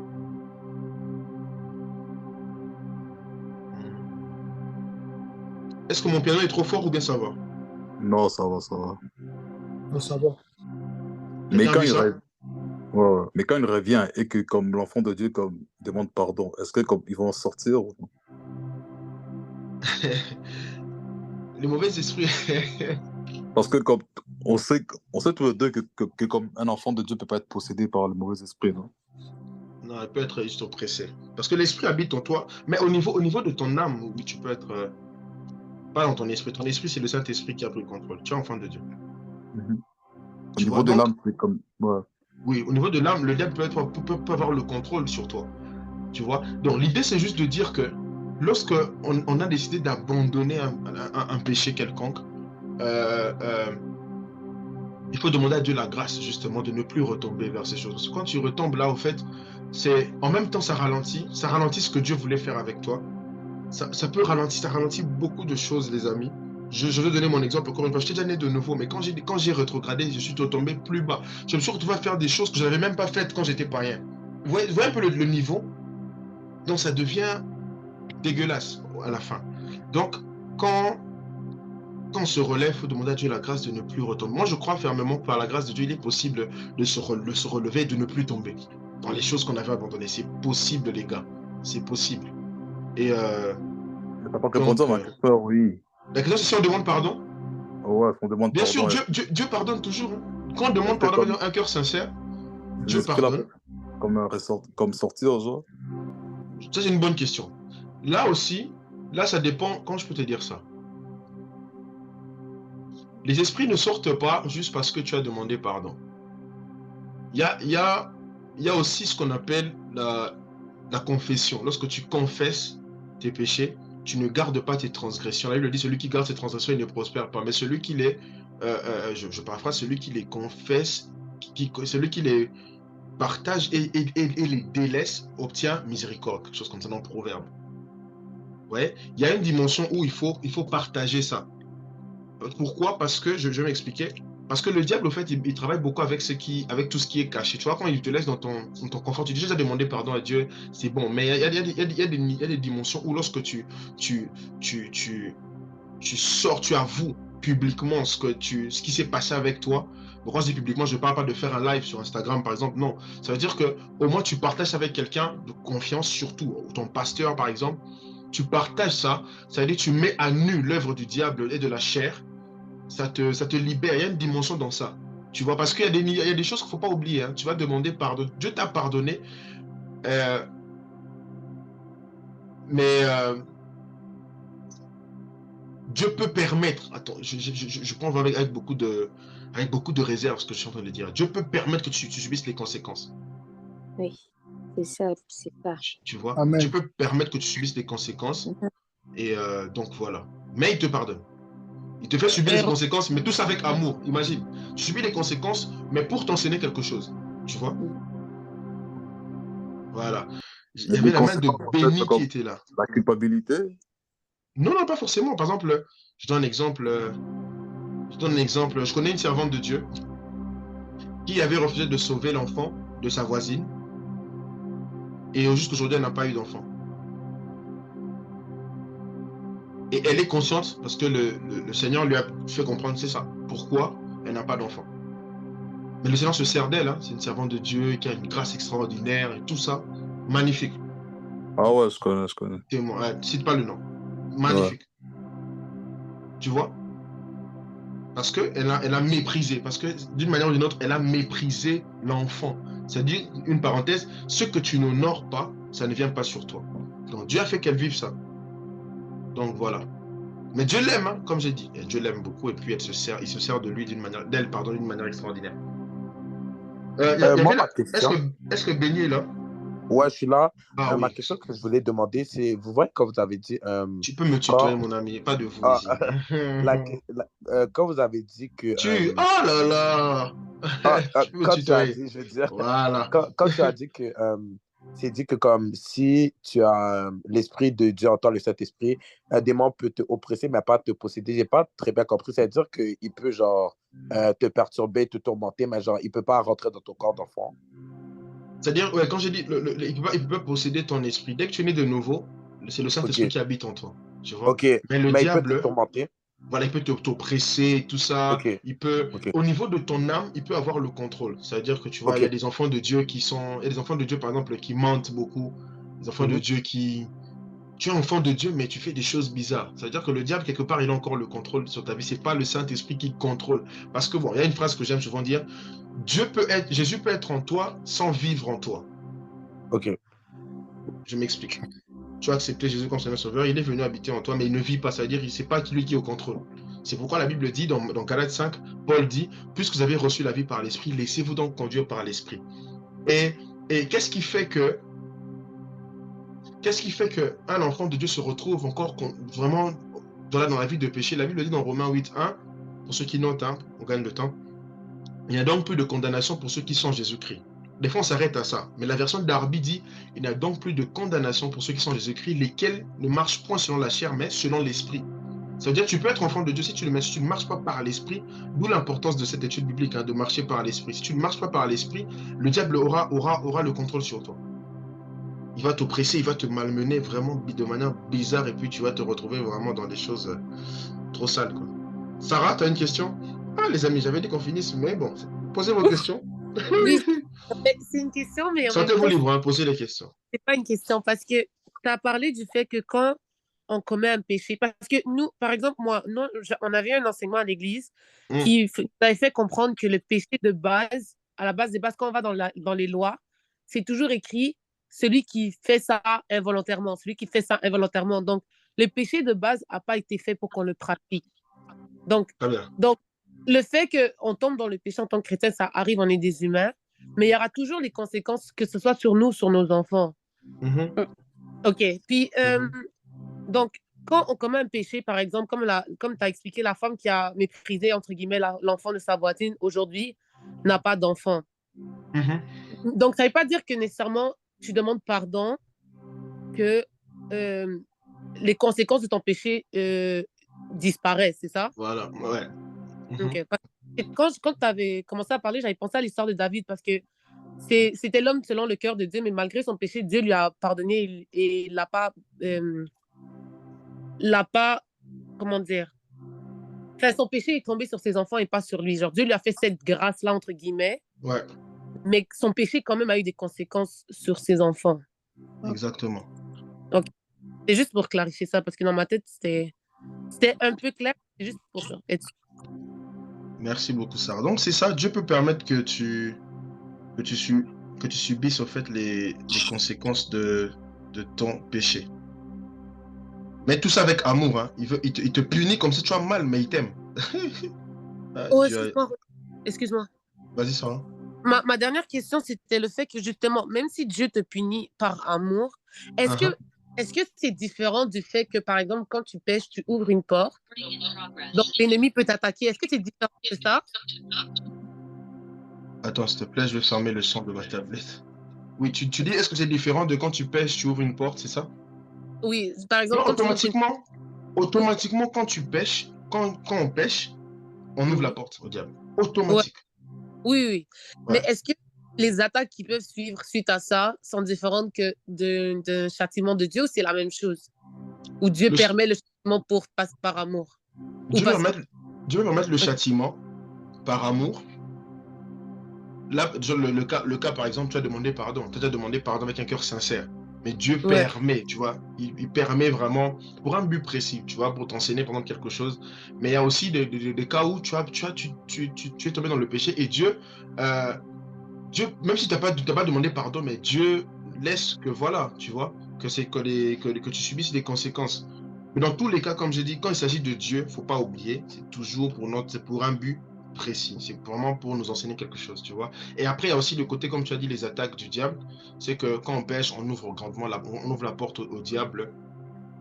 Et c'est là, au fait, qu'il peut commencer à agir, tu vois.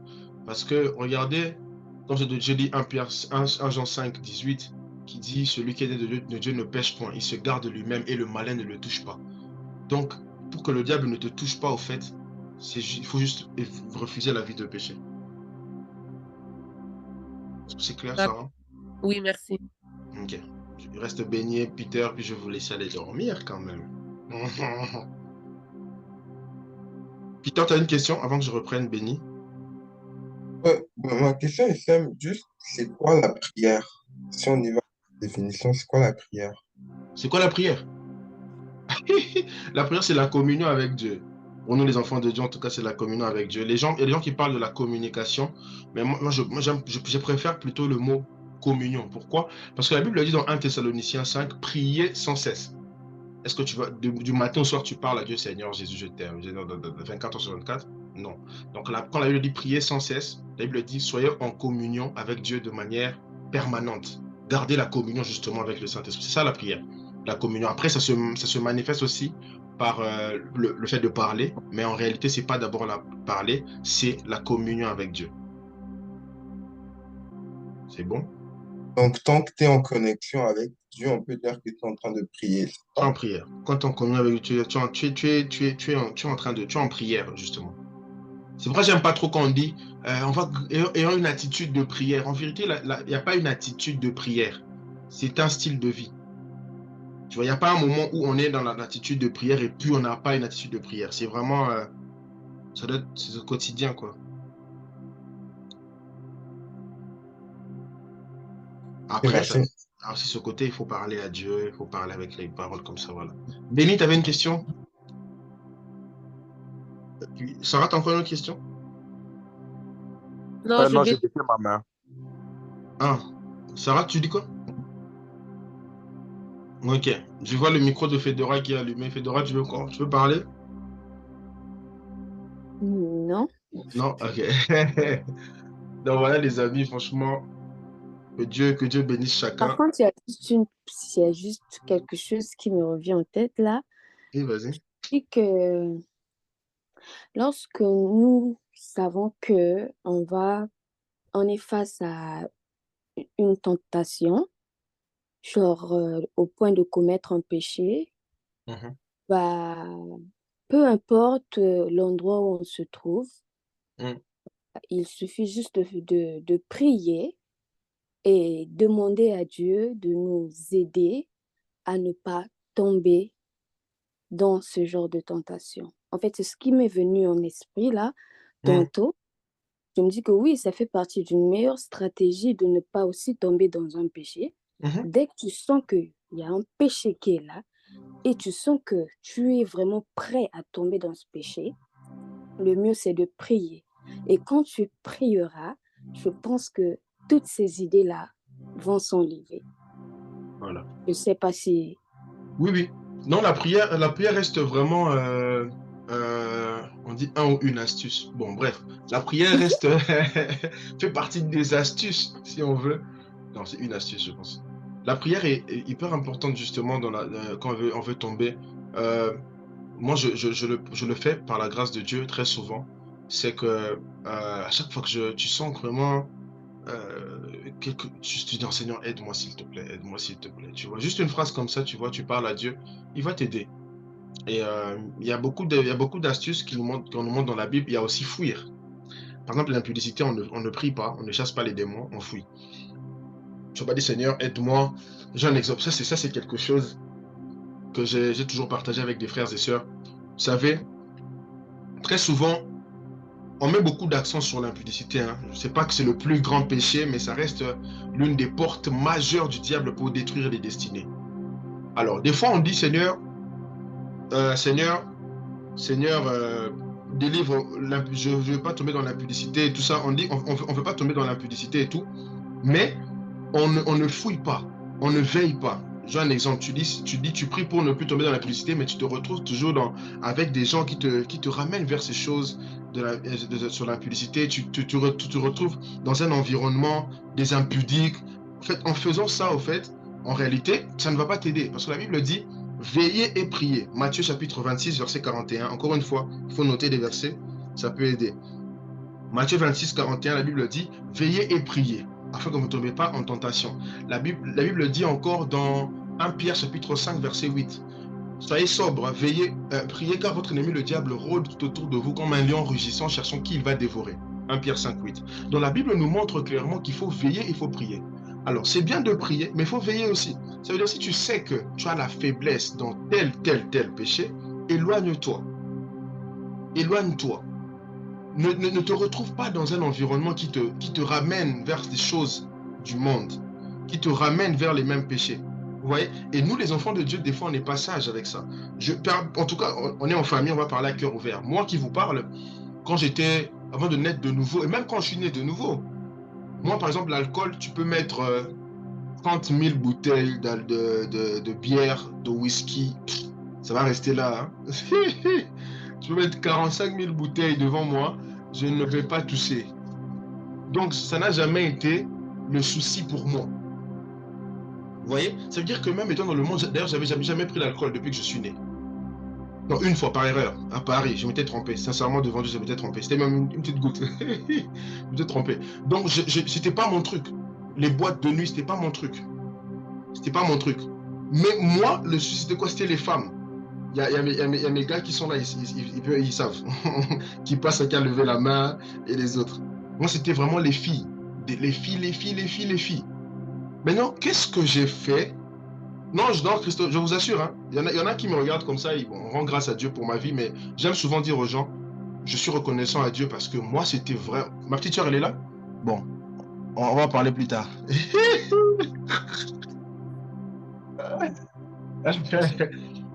Qu'est-ce que j'ai fait? Mon petit frère et ma petite soeur sont là. Bon, je ne vous ai pas des détails. Qu'est-ce que j'ai fait par la grâce de Dieu? Mon téléphone a une limite pour les applications. Je vais vous montrer ça. Regardez là. Par exemple là, vous voyez mon téléphone? Ah, vous ne le voyez pas bien. Mon téléphone tel qu'il est là, c'est en mode... à cette heure, les réseaux sociaux se ferment. Vous voyez? C'est verrouillé. Donc, à cette heure, je ne peux plus avoir accès au réseau. Et pourquoi j'ai fait ça? Parce que je sais que ce point-là, ça a été ma faiblesse. Et le diable, au fait, il va toujours te tenter dans le domaine où tu vois ce que je veux dire. Le domaine où il sait qu'il pouvait facilement t'avoir dans le passé. Alors moi, je me suis dit, pour ne pas tomber sur les photos bizarres sur Instagram la nuit, et des fois, on sait que la nuit, voilà, le corps peut réagir d'une manière différente que pendant la journée, je verrouille les applications. Donc à cette heure, il n'y a pas d'Instagram, il n'y a pas de quoi que ce soit. C'est une façon de veiller. Et je fais en sorte qu'autour de moi, qu'on ne parle pas des choses qui tournent autour des femmes, autour de ceci, de cela. Parce que je sais que ça peut faire revivre. Moi, c'était les femmes et la musique mondaine. Moi, là, tu me mets une chanson de Wiz Khalifa de 2011, je peux te la chanter maintenant du début à la fin. Tu mets du Lil Wayne de 2010, je peux te chanter ça du début à la fin, jusqu'aujourd'hui. Il ne faut pas faire semblant, hein, quand tu es né de nouveau, tu as oublié les chansons, c'est du mensonge. Maintenant, qu'est-ce que j'ai fait, c'est que je me suis désabonné de tous ces comptes-là, tout ça. C'est une façon de veiller sur moi. Et autour de moi, je fais en sorte que je n'ai pas des amis ou des gens qui parleront des choses impures de manière fréquente, permanente. Tu vois un peu? Donc ça aide aussi. Il faut vraiment veiller. Je connais même un pote à moi. Qu'est-ce que j'ai fait avant de l'enlever sur Instagram, sur Snap, je lui ai écrit un message, je lui ai dit, bro, franchement, ton contenu ne m'aide pas. Je sais qu'il y en a qui vont se reconnaître, ils savent de qui je parle. J'ai dit, bro, en tout cas, je t'aime beaucoup, hein. Mais ce que tu postes, ça ne m'aide pas. Il mettait tout le temps les filles dénudées, tout ça là. Ça ne m'aidait pas. Je lui ai écrit avec beaucoup d'amour, en tout cas, je t'enlève de mon Snap parce que tu ne m'aides pas. Et c'est bon, on est bien, on est bien. On est bien. Lui, je comprenais, il aime mettre ça, c'est son délire. Mais après, voilà. C'est juste pour veiller, quoi. C'est ça. Qui passe ça? Emmanuel, pose ta question. Très content de t'avoir parmi nous. Qui passe ta main levée? Ah, vas-y. Tu as tellement développé que j'ai perdu ma question. C'est parce que j'ai entendu tu parler de. Avant, tu as parlé de. Dieu permet des fois que on puisse subir les conséquences. Puis une autre personne a parlé de comment prier euh, pour ne pas commettre un péché, ne pas tomber. Ma question, c'est est-ce qu'on doit prier pour être fort devant la tentation? On doit prier pour ne pas tomber. Ah, très bonne question. En vérité, on n'a même pas besoin, je vais dire ça comme ça, puis je vais m'expliquer. On n'a même pas besoin de. Déjà, la Bible dit dans 1 Corinthiens 10, 13, je crois, oui, c'est ça, qu'on ne sera jamais tenté au-delà de nos forces. Donc, ça veut dire on a déjà, Dieu a déjà mis en nous les capacités, les grâces qu'il faut afin de tenir ferme. Maintenant, la grâce qu'on doit demander à Dieu, c'est justement de ne pas tomber et de veiller. Parce qu'on a déjà ce qu'il faut en fait pour ne pas tomber dans la tentation. On a juste demandé à Dieu maintenant la grâce de ne pas. Parce qu'on est déjà fort. En vrai, tu es déjà fort. Je suis fort. C'est juste que des fois, on n'est pas conscient. On doit plutôt prier aussi pour la conscience de qui on est et ne pas tomber dans la tentation. Parce que le fait de ne pas tomber dans la tentation ne veut pas dire qu'on est fort, hein. Je donne un exemple. Il y a des gens qui ne vont pas coucher avec leur copine. Je donne un exemple moi-même, avant d'avoir une certaine révélation de la parole, il y a des choses que je ne voulais pas faire, pas parce que j'aimais le Seigneur, parce que j'avais peur. J'avais peur qu'on m'attrape. J'avais peur, par exemple, aller en boîte de nuit, je ne voulais pas aller parce que j'avais peur de me battre. Là-bas, je ne voulais pas la bagarre, des trucs comme ça là. Ça veut dire que le fait de ne pas tomber ne veut pas dire que forcément que tu es fort. Il y a des gens qui ne tombent pas parce qu'ils n'ont pas des occasions. Mais on se retrouve dans ça, il faut demander juste à Dieu la grâce de ne pas tomber. Parce qu'on est déjà fort, Je ne sais pas si j'ai bien répondu à la question. Mais Parce que ça m'amène à la troisième question. Quand tu as parlé de juste, par exemple, quand il tombe, ça ne change pas le fait qu'il soit juste. Donc, c'était ça ma question. Parce que si je comprends bien, des fois, on va dire les tentations, est-ce que c'est Dieu qui permet ça aussi pour qu'on puisse évaluer comme tu dis, notre force de savoir sur quoi on peut résister ou pas? Ou c'est juste, ça fait en sorte qu'on puisse travailler sur bonne question. notre prière de façon à ne pas tomber. Genre, je veux bien comprendre juste ça. Oui, genre, je demande si Dieu peut vouloir que tu rencontres une tentation pour t'éprouver, tout ça, c'est ça? Ouais. Bonne question. Non, je ne crois pas que Dieu peut vouloir qu'on soit tenté pour nous évaluer ou quoi que ce soit. D'ailleurs, dans la prière, il y en a qui récitent, hein, Notre Père dans Matthieu 6, la Bible dit, Jésus dit, vous allez dire, sinon ne nous soumets pas à la tentation, mais délivre-nous du mal. C'est-à-dire Dieu peut, comment je peux dire ça?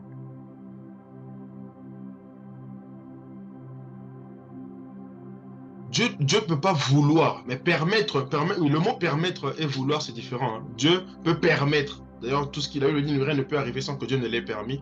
Dieu peut permettre que ça arrive, mais ce n'est pas dans sa volonté. Il peut permettre qu'on soit tenté. J'ai un exemple comme ça. Il permet une certaine tentation pour nous faire voir quelque chose. Mais ce n'est pas dans son désir. Dieu, pour t'évaluer, pour m'évaluer, il n'a pas vraiment besoin de créer une tentation quelconque pour évaluer notre niveau de... Voilà, notre niveau d'attachement à lui. Mais Dieu peut permettre pour nous enseigner quelque chose. Mais ça, c'est vraiment des cas vraiment bien précis. Et C'est un peu ça. Pasteur Emmanuel, c'est bon? Passe qui passe ça. Parfait, merci. Merci, bon. Quelqu'un d'autre avait une question? Je vous ai Non, mais volé moi, la par Une contre, question à Oé. je suis là parce Les femmes d'abord, Fedora. Mais non, mais moi, je voulais juste dire que je vais vous laisser tantôt parce que, Ah, on a euh, ça a fini, hein. ouais, Donne-nous 10 minutes en pas. dois aller au cours demain, donc. Ouais, merci beaucoup. Mais en tout cas, on a fini. On a fini. Merci beaucoup pour ta présence et pour ta contribution ce soir, questions, etc. C'était édifiant. Christopher, tu as une dernière question? Comme ça, je vous laisse partir. Est-ce que comme le Saint-Esprit peut nous aider pour le renouvellement de notre pensée? Bien sûr. Oui, bien sûr. C'est ce que d'ailleurs Paul dit, non? Soyez transformés par le renouvellement de l'intelligence. Ça, c'est dans Romains chapitre 12. C'est lui d'ailleurs, c'est par lui que notre intelligence est renouvelée. C'est par lui qu'on a un système de pensée changé. Ce n'est que par le Saint-Esprit. Mais comment ça se fait? En méditant la parole à chaque fois? Oui, en méditant la parole, en le désirant. Ouais. C'est pourquoi j'ai commencé par cette clé-là, désirer le Saint-Esprit. C'est vrai qu'on va revenir sur ça la semaine prochaine. Plus tu le désires, plus tu finiras par le connaître. Et plus il va se révéler à toi, plus il va te changer toi, et plus tu vas changer ta manière de fonctionner. Donc la clé, au fait, part de la soif du Saint-Esprit. Il faut le désirer simplement. Et il y a des gens qui veulent faire des efforts. Des fois, on veut faire des efforts par nous-mêmes, mais ça ne marche pas. Il faut désirer le Saint-Esprit, c'est lui qui fait tout le reste. D'ailleurs, très bientôt, par la grâce de Dieu, on aura une conférence de la jeunesse au mois de novembre. En tout cas, là je veux parler en détail des choses. Ça sera extraordinaire. Il ne faut pas rater. Moi-même, je suis émerveillé parce que le Seigneur me met à cœur pour ce programme. Et on aura des programmes en présentiel les samedis. Pour ceux qui pourront venir, on va passer des moments où on va parler à Jésus, on va aimer Jésus, on va désirer Jésus. Là-bas, en tout cas, je vous préviens, on n'ira rien demander comme argent dans ce moment de prière. Ne soyez pas déçus quand vous allez venir du début à la fin. On va élever Jésus, on va soupirer après le Saint-Esprit. Il n'y aura pas de... et tout ça là. Donc voilà. Naoja, pose ta question, chef. Très content de te voir parmi nos chefs. Bonsoir tout le monde. En fait, Bonsoir. désolée, je sais qu'on a fini, mais j'avais une question. T'inquiète. Tu parlais du péché tantôt, puis qu'il y avait des conséquences. Yeah. La question est de savoir, supposons que la personne n'est pas encore née de nouveau, mais, qui commet toutes sortes de péchés, mais après qu'il a donné sa vie à Jésus, est-ce que cette personne, quand même, il y aura des répercussions sur sa vie? Est-ce qu'il va quand même subir des conséquences du péché qu'il commettait avant de naître, d'être né de nouveau? Bonne question. Je suis tenté de dire non, de manière logique et normale. Quand tu nais de nouveau, le Seigneur ne voudra pas que ces choses du passé, que tu revives les conséquences. Mais comme je disais tout à l'heure, Dieu peut permettre pour un but précis. Tu vois, par exemple, je donne un exemple. Il peut permettre que la personne subisse les conséquences pour enseigner à cette personne quelque chose. Peut-être que, parce que quand la personne n'était pas encore née de nouveau, elle ne comprenait pas au fait les conséquences de ces péchés-là. Mais venir en Christ, Dieu peut permettre que cette personne-là puisse vivre les conséquences, même juste pour que la personne comprenne et qu'elle puisse aussi aider les autres. Tu vois un peu? Donc Dieu peut permettre ça, mais ce qui est vrai, c'est que lorsqu'on est de nouveau, la Bible dit on devient une nouvelle créature, les choses anciennes sont passées, voici toutes choses sont devenues nouvelles. Donc tout devient nouveau. Et en ce moment-là, j'ouvre une parenthèse, ça peut aider quelqu'un. Il ne faut plus commencer à penser, ah, j'avais fait ça, est-ce que j'aurai des conséquences? Non, non, non, non, non, non, non, non. Non, non, non, non, faut pas penser comme ça. Donc ça, je dis pas forcément, enfin, ça c'est vraiment, qu'est-ce que j'allais dire? Voilà, ça peut aider quelqu'un. C'est-à-dire quand on est déjà né de nouveau, il ne faut plus commencer à trop réfléchir sur ah, mais j'avais fait ça avant, est-ce que j'aurai les conséquences? C'est vrai que Dieu peut permettre, mais dans tous les cas, si Dieu permet ça, il va te parler, il va parler à la personne d'une manière ou d'une autre pour faire comprendre que voilà, je permets que tu passes par ceci pour t'enseigner ça, ça, ça, ça. Dans la Bible d'ailleurs, ça c'est aussi une parenthèse, il y a un prophète que à qui Dieu a dit qu'il a épousé une prostituée. Pourquoi? Juste pour que ce prophète sente ce que Dieu sent lorsque nous on va vers d'autres dieux, lorsque le peuple lui désobéit. Tu vois, donc Dieu peut permettre certaines circonstances en termes de conséquences, en termes de ceci, cela, juste pour enseigner quelque chose. Mais dans tous les cas, il faut toujours retenir. Ce que je veux vraiment qu'on retienne par rapport à ça, c'est que Dieu est tellement bon. L'amour de Dieu ne change pas en fonction de péché, en fonction de... Si quelqu'un vient te dire, non, tu as trop péché, Dieu ne va plus te pardonner, c'est un hérétique, c'est un menteur, c'est un sorcier. Donc, c'est un peu ça. Je ne sais pas si j'ai répondu à ta question, chef. Oui, mais attends, dernière question. Mais tu Vas-y. comprends que la personne aussi est née de nouveau, ok? Mais que la personne a eu à pécher quand même. Et tu as dit qu'il y aura des répercussions, Dieu peut te pardonner, mais que tu ne peux pas échapper à la sentence. Mais il y en a Mais qui échappent, hein. Ça, c'est vraiment. Il y en a qui peut-être qui peuvent vivre les conséquences, mais il y en a. C'est pas pour tout le monde doit vivre les conséquences. Non. De manière mais, générale, vas-y, chef. mais étant donné que la Bible dit qu'il est rempli de bonté, qu'il est miséricordieux, est-ce que peu Mhm, importe tout ça, et que quand mhm. même la descendance de cette personne, quelqu'un qui a eu à pécher, aura à subir des péchés de leurs parents ou... Je sais Non, pas, non, la dissonance n'est pas c'est une très très bonne question. D'ailleurs, ce sujet-là, ça crée beaucoup de débats chez les chrétiens. La dissonance n'est pas obligée de subir ça, en tout cas, chef. Non, pas du tout. Donc, faut pas croire que Dieu est un papa là qui tape, qui punit tout le temps. Comme j'ai dit, il faut retenir que si Dieu permet, ça sera vraiment, c'est pas il peut pas te punir. Tu es devenu son enfant. Tu vois, Dieu, l'idée, c'est pas de te punir. Non. Donc, il y a des gens qui pensent qu'en fait, Dieu va te punir. En plus, tu as bien dit, chef, que on a fait ces choses parce qu'on n'était pas en Christ. Ça veut dire d'une manière ou d'une autre, on n'était pas en Jésus. C'est normal. L'apôtre Paul appelle tout homme qui n'est pas né de nouveau un homme animal. Ça veut dire que c'est normal dans la nature de quelqu'un qui n'est pas né de nouveau de faire les choses qui n'honorent pas le Seigneur. Maintenant que tu es né de nouveau, tu n'es pas obligé de vivre les conséquences. Il ne faut pas croire en ce genre de message. Il ne faut pas croire que parce que tu as fait ça, obligatoirement, tu auras les conséquences. Jamais. Non, à quoi sert alors la nouvelle naissance? À quoi sert le sang de Jésus? Tu vois, chef? Donc, il y a des gens qui vont subir, qui subissent, parce que Dieu veut leur apprendre quelque chose, peut-être pour qu'eux aussi puissent aider les autres. Tu vois?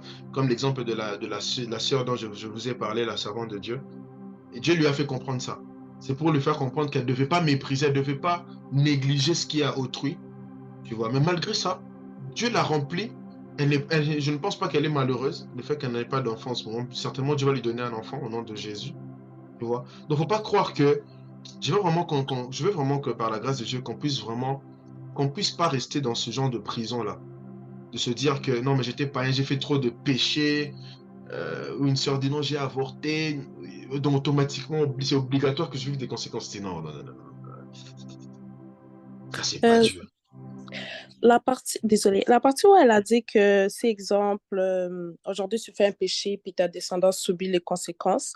Moi, qu'est-ce que je m'aimerais à dire, c'est que c'est pour ça, c'est vraiment important de briser tous les liens du sang, comme le lien familial, briser les chaînes, parce que des fois, ça se peut que comme nos ancêtres ou nos parents, ils ont fait certains trucs qui ont pu désobéir à Dieu et que nous, aujourd'hui, tu subis les conséquences et tu sais même pas pourquoi, en fait, ou il y a certains trucs, tu te demandes, mais pourquoi moi, pourquoi moi? Puis c'est vraiment important de briser tous les liens. Les liens, c'est vraiment important. Très, très... Merci beaucoup, Tabitha, pour cet apport. Ouais, non, voilà, justement, ça rejoint ce qu'elle a dit.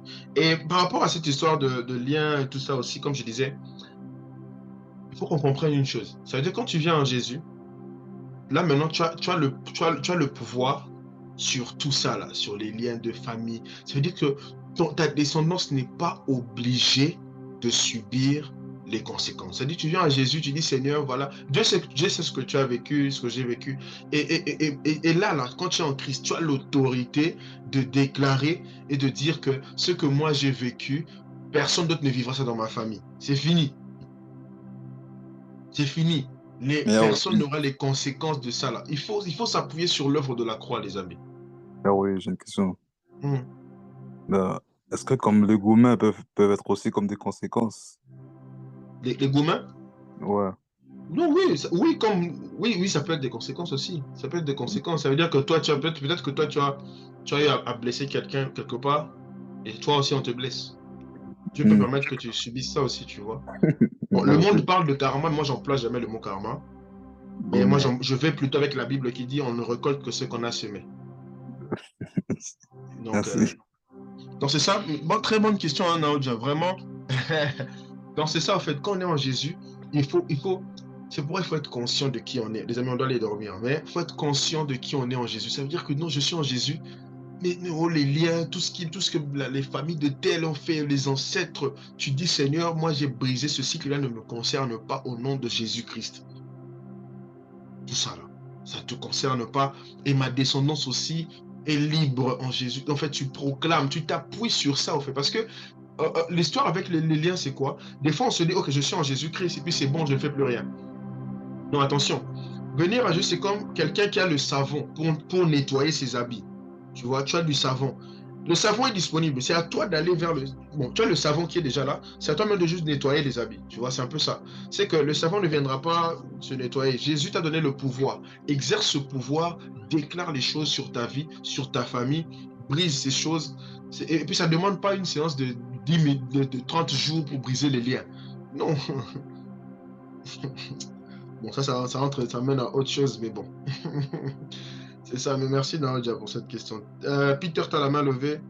En tout cas, à 25, on doit se séparer, les amis. Parlons des conséquences qui viennent après qu'on devient enfant de Dieu. Parce que si on se base sur l'histoire de Jacob, parce qu'il avait commis des péchés avant qu'il se consacre à Dieu, si on peut dire ça comme ça, puis ses conséquences, ça l'a rattrapé après, non? Oui, mais comme j'ai dit, il ne faut pas qu'on oublie que, comme j'ai dit tout à l'heure, c'est possible, mais ce n'est pas une obligation que parce que j'avais péché étant païen, maintenant que je suis en Christ, je dois obligatoirement vivre les conséquences. Vous savez, par exemple, je donne un exemple, il y a des femmes qui ont avorté. Il y en a à cause de cet avortement, le sang de ces enfants-là crie tellement fort qu'elles n'ont pas d'enfants. Mais je connais, il y a des gens aussi qui ont avorté étant païennes, mais venues en Christ, elles ont des enfants. C'est pas une obligation. En fait, on est dans la nouvelle alliance, les amis, dans le Nouveau Testament. On n'est pas dans l'Ancien Testament où on frappe, il y avait trop de punitions, tout ça là. Ça peut arriver, mais il faut pas garder dans la tête que ah ouais, les conséquences, ça va arriver. Non, il faut s'appuyer sur ce que Jésus a fait peur, oui. et puis avancer. Hein? Ça fait peur. Hein. Au contraire, c'est la bonne nouvelle que je te prêche. Ça veut dire que tu n'es pas obligé de subir les conséquences. Il y a des gens qui ne subissent pas forcément les conséquences. C'est Dieu dans sa miséricorde qui décide au fait de te faire subir ça, pour, j'insiste, hein, c'est toujours par amour, même si ça va te faire mal, mais c'est pour un but précis. Si la personne c'est un bébé spirituel. Mais ça dépend de Dieu. Ça dépend de Dieu. Bébé ou mature, ça dépend de Dieu comment il se sert de chacun. Mais tout ce que tu retiens aujourd'hui, c'est que tu es en Jésus, tu es une nouvelle créature. Et maintenant là, tu dois suivre le Saint-Esprit, vivre la vie de l'Esprit. C'est tout. Je pense que Dieu veut, comme en fait, il veut faire comprendre. Chaque personne a sa manière comment Dieu veut le faire comprendre. Voilà, Dieu se sert de chacun d'une manière. C'est pourquoi j'aime pas faire d'une expérience personnelle une doctrine. Il y a des choses que Dieu peut faire dans la vie de la sœur Rodi. C'est pas la même chose qu'il va faire chez Naoudja ou chez Tabitha ou chez Sarah. Tu vois un peu, il y a des cas particuliers comme ça, mais de manière générale, on est en Jésus, on est libre. Et puis lorsqu'on marche selon l'esprit, le péché n'a aucun pouvoir sur nous, on n'est plus condamné. Il suffit juste de marcher selon l'esprit, de se laisser conduire par Dieu. C'est juste mais ça. Je pense vous n'allez pas dormir, hein? Allez-y. C'est bien, c'est intéressant. Mais c'est ça que je disais, je pense que ouais, tu as raison. Et aussi, genre, on ne devrait pas trop se préoccuper sur ça non plus, parce que si on regarde l'histoire de Jacob, Dieu l'a donné une opportunité, genre, de se racheter naturellement parce qu'il suivait la parole de Dieu. Donc, si on suit la parole de Dieu, Dieu va nous donner une occasion de se racheter, genre, naturellement. Ça va même être... Donc, il ne faut pas trop mettre dans la tête les conséquences. Qui avait invité Gaël qui vient de quitter? On ne sait pas, parce que tout le monde a mis des liens dans la story. Ah, ok.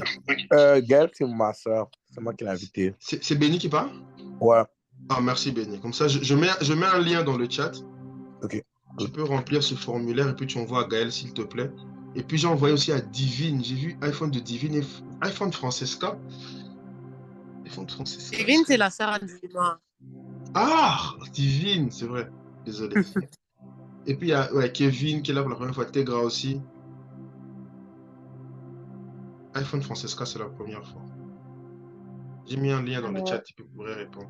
Ouais, Tabitha, tu voulais dire quelque chose? Pardon? Je crois que Loïc a une question. iPhone Francesca, pardon? Oui, c'est Loïc qui m'a invité. Où je trouve le lien? C'est dans le chat. Juste cliquez sur ce lien, puis remplissez ça vite comme ça. On garde contact avec vous. Tabitha allait parler. Tabitha, t'allais dire quoi? Non, moi, j'allais juste poser la question. Parce Oui, que vas-y. si, exemple, j'ai fait un péché et aujourd'hui... Des péchés. Non, un exemple. Ça fait peur. Ouais, parce que moi, aujourd'hui, j'ai fait un péché et demain, peut-être, je suis plus là. Et puis, il y a mon enfant qui va subir les conséquences pour quelque chose qu'il n'a pas commis. Pourquoi pas seulement que je puisse subir ça et que ça puisse tomber sur mon enfant? Parce que ça va l'enseigner quoi? Très bonne question. Qu'est-ce que ça... Ouais. En fait, Dieu est un Dieu qui travaille avec les générations. Il est Dieu d'Abraham, d'Isaac, de Jacob. Et Dieu, dans sa manière de fonctionner, c'est Dieu qui a établi les choses comme ça. Il y a des choses qui peuvent retomber sur la descendance. Maintenant, il faut juste prier que Dieu, dans sa miséricorde, qu'il fasse grâce à cet enfant de rencontrer Jésus-Christ.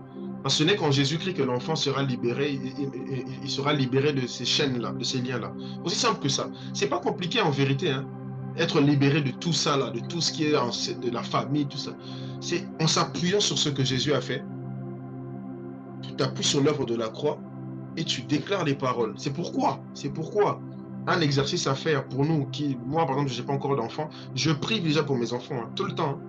Je bénis mes enfants, moi je déclare et je vous assure, en raison de ce que je vous dis, moi, mais aucun de mes enfants ne sera impudique. Impossible. Je dis, Seigneur, là où moi j'ai été impudique dans ma jeunesse, aucun de mes enfants ne va vivre la même chose. Aucun de mes enfants. Non, je déclare des choses maintenant. Je prie de manière anticipative. Je prophétise. Moi, en fait, je planifie même la vie de mes enfants. Parce qu'il ne faut pas oublier que les paroles des parents ont l'empire. Projet 24. Les paroles des parents, pardon, ont une certaine portée sur la vie des enfants. C'est-à-dire, moi, tel que je suis là, toi, tel que tu es là, tu peux déjà déclarer et même tracer, si tu veux, la vie de tes enfants. C'est tu déclares, mes enfants vivront ça, au nom de Jésus. Tu t'appuies sur l'œuvre de la croix et puis tu verras que ils vont naître, ils seront bien, aucun souci. C'est comme ça. Moi, je déclare, je dis, moi, mon fils aîné, déjà à 5-6 ans, il va jouer au piano. Ils vont évangéliser, ils seront excellents à l'école. Attendez seulement de voir mes enfants, vous serez émerveillés de les voir. Vous allez bénir Dieu pour mes enfants. Ah, ça sera terrible. Ça, c'est Melki hein, qui écrit comme ça. Miliki Nabidéran. Ok. Loïc avait une question, puis on finit, les amis. À 30, on part. Je vous ai vraiment volé beaucoup de temps, pardonnez-moi pour aujourd'hui. Mais en tout cas, je bénis Dieu. Aujourd'hui, les gens ont beaucoup réagi. Lissama, je t'ai pas entendu parler. Tu vas mettre au monde de Beethoven. Les grands pianistes. Quelqu'un d'autre a une dernière question? On se sépare dans l'amour du Seigneur, dans la paix de l'amour du Seigneur. En attendant, les amis, on a un compte Instagram et un compte Twitter. TikTok de la jeunesse. Je vous l'écris dans le chat. C'est simple, hein, jeunesse.secoe. Allez suivre, abonnez-vous sur Instagram, sur TikTok, Twitter. Sur TikTok, beaucoup de bons contenus vont bientôt arriver. Et comme j'ai dit, on aura des programmes... Ah, t'as plus Instagram. Non, en fait, attention les amis. En fait, refusons de vivre la vie de péché, non pas par peur de subir les conséquences. Non, non, non, non, non. Dieu n'est pas là pour mettre la peur aux gens, jamais. Il ne faut pas refuser de pécher parce que j'ai peur. Ah non, non, ça c'est pas l'évangile. Demandons plutôt à Dieu la grâce de l'aimer tellement. On va tellement l'aimer que ça va nous déconnecter des choses du monde. Il ne faut pas refuser le péché parce que tu as peur. Non, c'est pas ça. Ça, c'est pas Dieu. Dieu ne fait pas peur, ne fait pas faire peur aux gens. C'est pas l'évangile. Si quelqu'un vous parle du péché pour vous faire peur, il ne faut pas l'écouter. Dieu, en fait, c'est son amour qui nous transforme et qui nous emmène maintenant à vivre une vie de sanctification. C'est pas la peur. Non, jamais.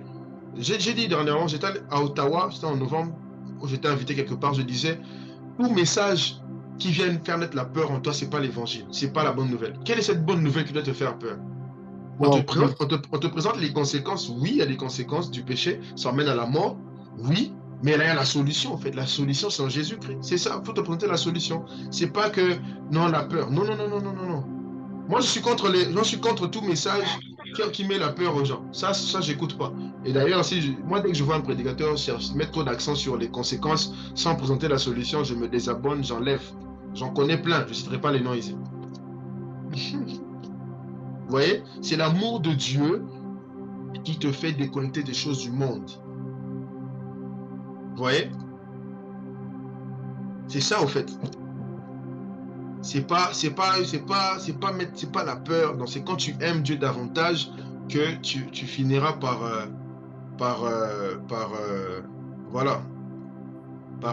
abandonner les choses les choses du monde. C'est bon, les amis? Voilà, que Dieu nous bénisse. Et j'ai mis l'Instagram et le TikTok. Abonnez-vous, s'il vous plaît. Vraiment, je suis très content. Je rends grâce à Dieu pour chacun. Merci d'avoir participé. C'était très, très, très interactif et c'est très intéressant. Ça fait longtemps qu'on a eu des moments interactifs comme ça. Ça fait plaisir. Vous voyez, c'est pas qu'une seule personne qui parle. Quand on arrive à